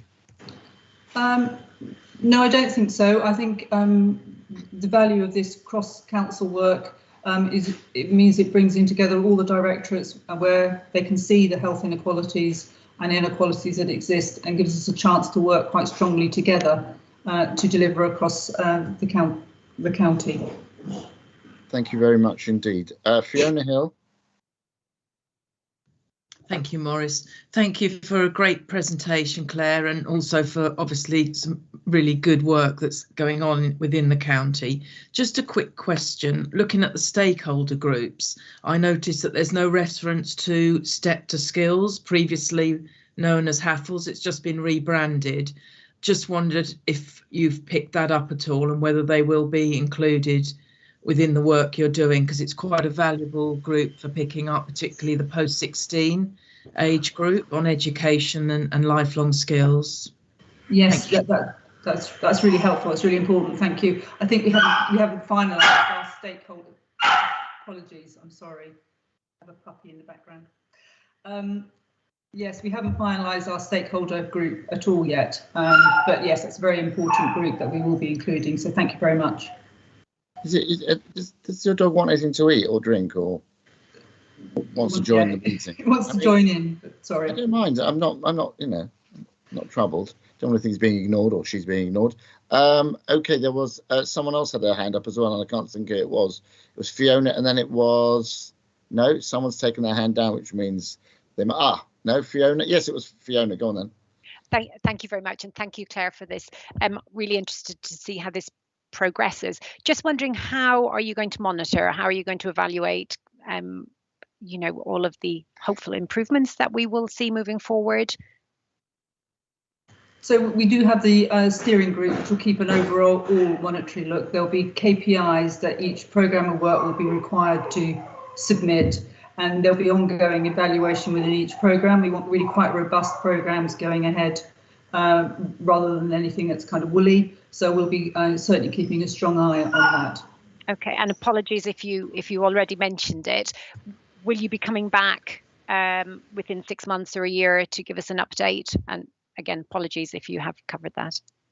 Well, we certainly can. And no, I didn't cover that, but I think that would be a really useful thing to do. So yes, thank you. We can do that. I don't know. I might leave it to discuss with other colleagues when will be appropriate to come back. Okay. Thank you. I think Judy just wants to talk about the dog, don't you, Judy? Yeah, I do. No. I don't want to talk about anything else. I just. Yeah, I noticed. I just saw you were pining there. I saw you pining a bit. Pining for the fjords. Yeah. And does John Hale? Maurice, yes. Thank you very much. Both Ron Tyndall and Sarah Bedford are having problems with the connections. They've both been kicked out and are trying to get back in. So hopefully they'll be able to get back in before we move on to the next. Before they get back on. So go on. Yeah. I think, I welcome this report and the work that is being done. I think it's very important. I think one of the clear things that has come out of COVID is it has, illustrated to the more people that the underlying inequalities in society and that have caused, issues. And I'm glad that we're doing something to look at how we address some of those gaps. My concern is that this seems to be, to a certain extent, reliant on funding. It's looking at the next, I think it's 3 to 5 years, in the hope that there might be funding available to cover that period. And it doesn't talk about making long-term changes. What happens in 5 years? Is the programme actually looking to make permanent changes in support, or is it just, looking at where there's a gap and putting something in to temporarily fill that gap? I really feel, Maurice, that this is a missed opportunity where there is so much more that could be being done by society to protect the most vulnerable, and we are falling short. But I do recognise that the officers have done a lot on this with the lack of with the restricted funds that they have available. But I feel that whilst I'm not going to oppose this, I really cannot support it as enthusiastically as I would have liked, because I feel it does not go nearly far enough in addressing some significant underlying issues we have within Hertfordshire. Claire? So I think that this is this programme is looking to create that sustainability that you're talking about. I think during COVID there has been a lot of very fast action, which has been short term necessarily, if you like. I think this is looking to put in sustainable programmes of work.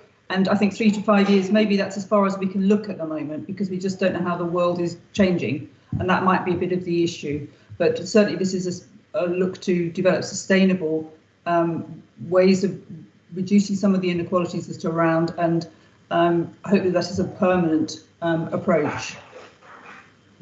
I think we have to be a little bit careful, John, about how far down the road we think we're in a position to predict what we're going to be able to need to do. If I'd said to you 4 years ago where we would be now, you would have thought, no, this can't happen. So there's only, and what we know about inequalities, what we know about COVID, what we know about long COVID, and the effects on, and what we're still learning, as Sunny will tell you, sort of medium COVID, short, long COVID, and the long-term effects. We need to be reactive, I think, as things evolve. And I think it's probably just a little bit too preemptive or controlling to say where we post 5 years. I'd like just to make sure that we're doing the best we can for now, and it will evolve, just like the government's plans around social care are finally evolving. And we need to take long-term views, but based on what we know, and I don't think we know everything yet. That's my view. Sarah Bedford. Thank you. I'm sorry I missed part of this debate and came in when John was speaking a few minutes ago, simply because myself and Ron keep apparently being thrown out of this meeting, which is rather disconcerting. We're not taking it personally either. I just wanted to make a point which I think is connected to the one that John made, which is that we actually need to have some much, not necessarily definite actions. I take your point very much that things are still moving and we don't know what the long-term effects of COVID as the effect on the community will be. But this is very much like the old proverb, give a man a fish. We seem to be spending a lot of money, quite rightly, on making sure people remained fed, although not necessarily fed in the school holidays, but not a lot to make sure that people can actually provide for themselves and cook food going forwards. And whilst I quite understand that we can't be providing exact ideas of what we're going to be doing going forward, we could actually have some longer term policies and ideas laid down that we would try and move towards. They don't have to be particularly well formed at the moment, but I think if we actually want to do more than put a sticking plaster or give out a fish, we should be doing that now. Yes, I think ambition's a good thing, and I don't think anyone should not have it. And I think we have to be. I would look upon something like this as being live document and evolving. I wouldn't expect it just to be set in stone. So I think I hear what you're saying. Just in relation to suicide, it's interesting to hear, quite relieving to hear the suicide figures across the country did not rise during COVID.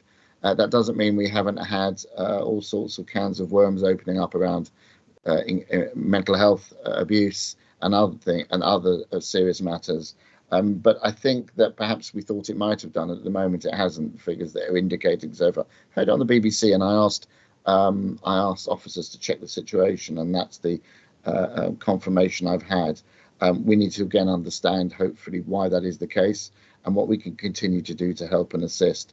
So it's not all very bad news, and I'm hoping that these types of programs will do what they're set out to do, and that's assist. But I do hear the points about further down the line, and as I said, let's keep this an evolving a document. I'm going to ask now, the recommendations are not just a note and comment, but there is also a recommendation. We are asked to note the Building Life Chances programme is a collaborative approach, as set out in section 7 of the report, to mitigating the impact of COVID-19 and improving life chances for residents, and to providing cross-council a multi-agency partnership, resource and engagement. So that's a recommendation. And I think we would all agree that working together has been one of the strengths, particularly in Hertfordshire, over the past 18 months. So can I ask you to either note and agree or just agree? That will be fine. Thank you very much.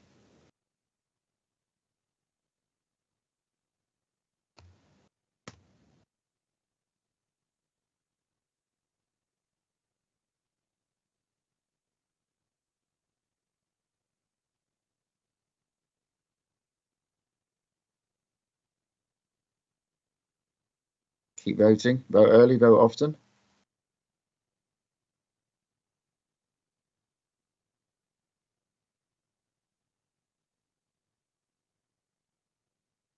Could do with a few more, I think. To get to, we've got to get. I think we're going to get another couple in there, haven't we? Yes, good. Agree.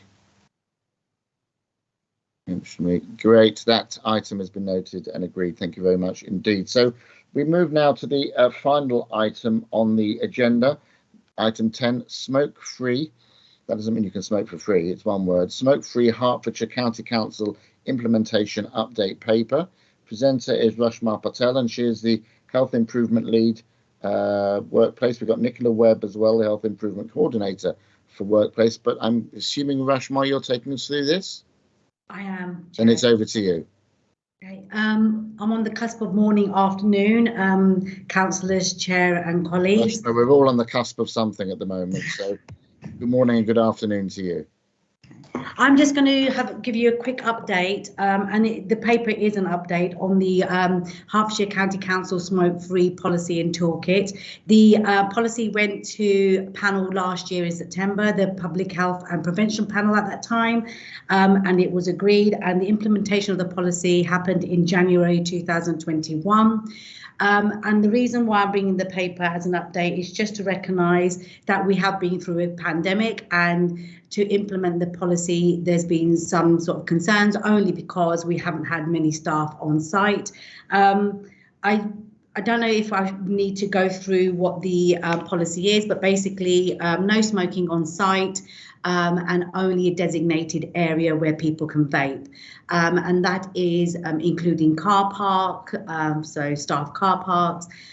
We have exemptions in place for certain places, for example, daycare centres where vulnerable clients cannot come off the site. There might be exemptions for individuals because of disability. I've actually put in the paper the numbers of exemptions we've got. The most exemptions are being for sites and mainly daycare centres or residential sites. So if someone's living on site, that is their home, so we can't implement the policy there. And just to move forward is that we know that staff are going to be coming back on Hertfordshire County Council sites from the 27th of September. And again, it's a new way of working. We are just recognising that we need to support the implementation of the policy still. We work very closely with our colleagues in facilities in the States to support that, and also our health improvement service that deliver the stop smoking service. I've been very quick and brief, but I have indeed. I expect some questions. Well, I'm going to give a couple of thoughts and a couple of views, and that hopefully will give people time to come in. If they've got any, they may not have any. I think it was very interesting to come back to the offices a couple of weeks ago to find out that we'd gone smoke-free during COVID. It was very clever, because I remember the discussions we were having about how we were going to manage to do this, and I think a pandemic helped. We just stuck signs on saying you can't come and smoke in it. I think that, and I speak as someone who is not a smoker. And as someone who basically said to my second wife before we got married, I could never marry a woman that smokes. It was just a way to delay the process, basically, and she gave it up in 12 weeks. But anyway, but that's another story. But at the same time, whilst I'm not a smoker and I don't enjoy being in the company of people who do, I do think that we have to be aware that smoking is an addiction, that people will crave it. And we have to be very aware of doing anything that could possibly add to people's stress, anxiety, and possible mental issues. And that means we take them through this, we carry them through this. And people who may be coming back to the office 7, 8, 9 hours at a time, it may be too much for them not to be able to do something. So I'm hoping we're going to find a way to assist those people. because it is important that whilst I totally endorse the policy in principle, I would like to ensure that first and foremost we're looking after our staff in helping them through this. So I'm sure that's something you've already considered. If I can just let you answer that, and then I'll take general comments. Rashma? I totally agree, Chair. The policy is not around punishing smokers. It's about us being exemplary council to not have smoking on site. We work very closely with the Health Improvement Service. So if we do identify people smoking on site, the facility staff and security staff are the main point of call. They recognise that this person may need support, so they will be signposted to the Stop Smoking Service. They will be given options of where they can get support. And we really don't want to go down the route of disciplining people. We want to support people and support them to stop smoking during the working hours, or using tobacco, I should be saying, during the working hours. And hence why one of the options is that people can vape on site. And I know people have concerns about vaping, but we have had evidence from Public Health England that it's 95% safer than smoking tobacco. So we would encourage staff to be supported, and that is our main criteria during the policy, to support staff. When you say vaping on site, do you mean outside buildings? You don't mean outside buildings in designated area where there's a vaping area. Good. I think that's a good approach. We really should be a carrot and stick authority, or vape and stick authority, but we shouldn't. We should be helping. That's very reassuring. Fiona? Thank you, Maurice. Actually, my comments and questions were very similar, and I was just going to endorse what you said, but also I was going to ask if there is any evidence of how detrimental vaping is on health, and Rashma's answered that, so thank you. I'm going to segue very swiftly over to Sonny, because I think this might be his area. He might be able to assist. Sonny? Thanks, Maurice. Or maybe as an ex-smoker, I can say yes. Well, it is very difficult to stop smoking, let's just put it that way. And it took me many, many years. And I still sometimes, when I've had a few drinks, crave a cigarette. And I crave it most when I actually walk past people smoking. And it still astonishes me, the hospitals I work in, literally next to the car park where patients are parking, a whole lot of NHS staff smoking. And then all these programs I've always heard about, we're going to try and get them over and off, but in the 20 odd years, I've never seen anyone really be able to stop that. So I think highly recommend the approach HCC is taking on this. And I guess if you just stop the whole thing, it will help those, and for the health benefit as well. My only other question was, you did mention about vulnerable people. I remember, and this was a long time ago, mental health institutions were exempt completely with regards to smoking indoors and sometimes in their rooms. I don't think that has changed. Does that affect anything that we are doing with regards to this from a county point of view? Very good question, Sandy. And I think Rashma will tell you that some buildings, some places in Hertfordshire have been exempt from this as a consequence of the sorts of things you're saying. Rashma? Yeah, the main exemptions we had are with the day centres and residential sites, but with the mental health trust, we work very closely with our mental health trusts and our colleagues, and especially with the Health Improvement Service and supporting them. So some of the sites don't encourage smoking on their grounds as well. But I think for us, it was really important as a council, we need to be exemplary of what we're doing, so that we can then, my role is workplace health, so then we can showcase what we've done at the council to other colleagues in other areas, so our local councils and our acute trusts as well. Fiona, come to you in a moment. Rashma, how many buildings? I mean, am I right in saying there are certain buildings or there are certain sites that we own that are actually exempt from this policy? The main ones that have gone through the exemption, so we've got a panel that we have of a number of colleagues from the implementation group that sit on that panel, and when we get an exemption through, we discuss the exemption, and the main ones that are adult social care day centres or residential sites. I just think, look, thank you. I didn't need you to be too specific, just I wanted you to know that Chairman and Cabinet Member was on top of this one. Just had an interesting chat. Judy Billing, who's one of our colleagues, she was a heavy smoker for 30 years. She stopped 17 years ago after some hypnotherapy. That's amazing. My that's amazing. My late father, who was I think a 40 a day for 30 years, had a heart attack, and the next day he stopped. They said he goes and literally never smoked again after having a heart attack. So I suppose hopefully people don't have to go that far. But yeah, Sonny. Sorry, just wanted to ask one other question. It may not be something that you know off the top of your head. What is the how much do we fund smoking cessation and stop smoking campaigns in Hertfordshire? Yeah, unfortunately, Councillor, I haven't got that budget to hand, but we can share that. Can you get that to us in for the minutes of the meeting? Carly will make a note of that. That would be very useful just to have. Thank you for that and a good suggestion. Fiona? Yeah, thanks very much, Maurice. Thank you, Reshma. Yeah, this seems like quite a sensitive approach to supporting people who still need to smoke or vape. I have seen a report, I think it was a cancer research study, that said actually smoking has increased during lockdown, and in particular under 34s, I think by 25%. So I'm conscious that as everybody moves back to County Hall, there may well be many new smokers who previously never smoked. So I'm just wondering how you can go about capturing that information and making sure that they do feel supported.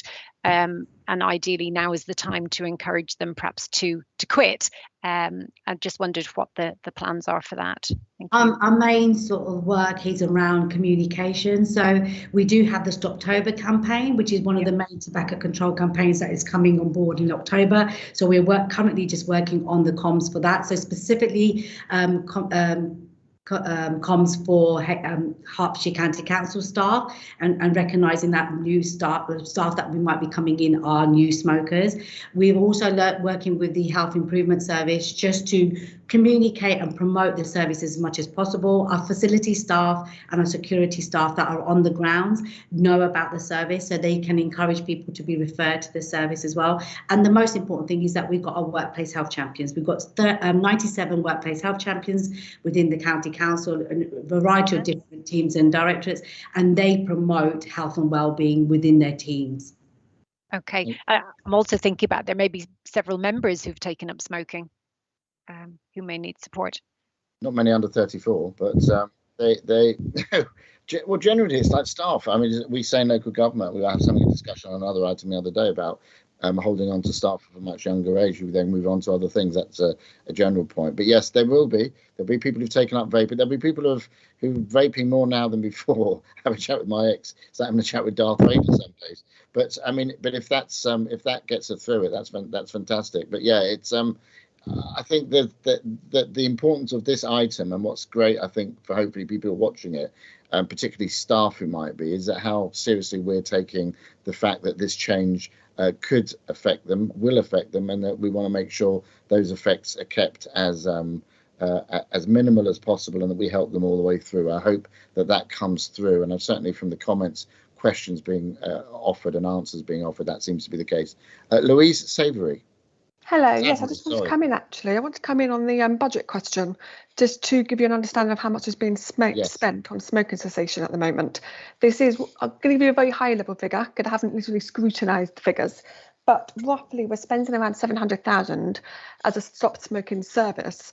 But also in addition to that, we do have NRT costs on top, which are prescription costs. I think that's in a region of about 500,000. So don't take those as final figures, but it just gives you a bit of a broad outline.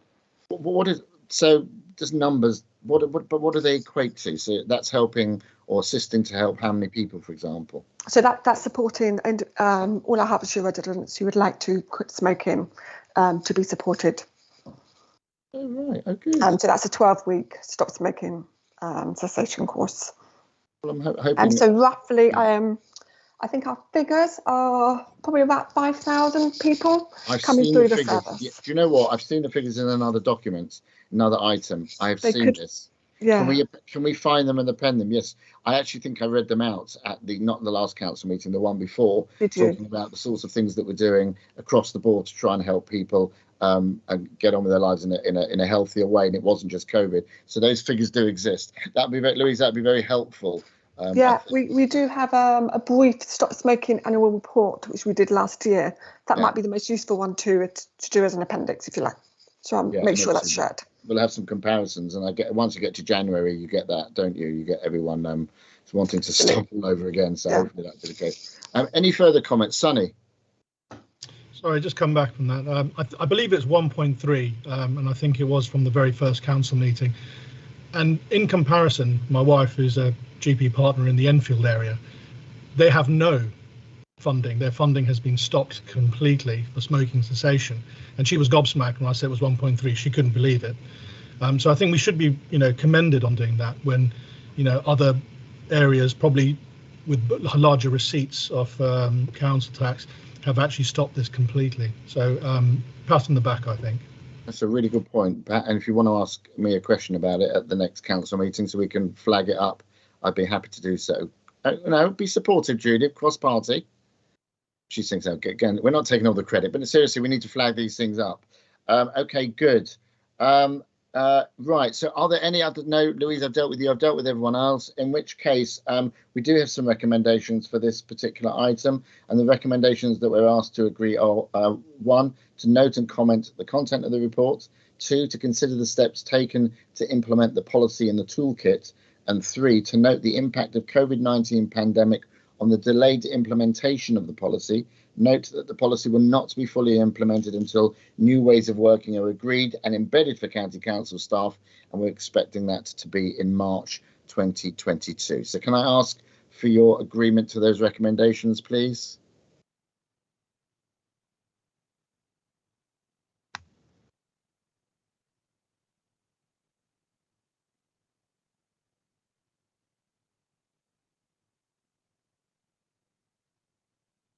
And that item has been noted and agreed. So we move on to item 11. Any other public part 1 business? If there's any urgent, there is none. There's no part 2 confidential matters that need to be discussed either. In which case we move over to date of the next meeting, which will be the 12th of November at 10 a.m. We had a long and, as I say earlier, chunky agenda. We dealt some really important business today, and we managed to do so with a break in just over 2 hours. Can I thank everyone for their contributions, both members and officers alike? Sonny, are you waving to speak? Just a very small one, if I may. I know everyone wants to go, and you have to go soon. Is Jim McManus still on the line? Jim, are you with us? Are you with us, Jim? I am. Jim is here. I don't know. I'm sure Jim will be slightly embarrassed when I say that he received a very prestigious award from the Faculty of Public Health, and we are very lucky to have such an eminent, scientist and a public health expert on this council. I believe he's also been awarded a position on the faculty as well. And Sonny, I completely echo your comments. He is, well, we're not lucky, we're blessed. Really blessed to have this person and his team, but I mean, an extraordinary person.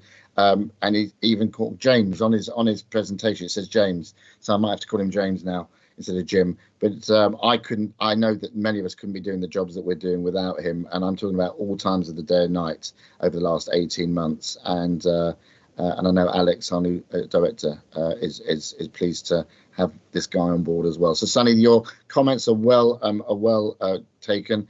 Everyone is sending very nice messages now on the chat. And with that, before Jim starts to well up or decides he wants to make a speech, I'm going to call the meeting to a close. Thank everyone for their attendance today and hope you keep safe, and I'll see you again soon. Thank you very much and well done, Jim. Thank you. Well done, Jim. Thank you everybody.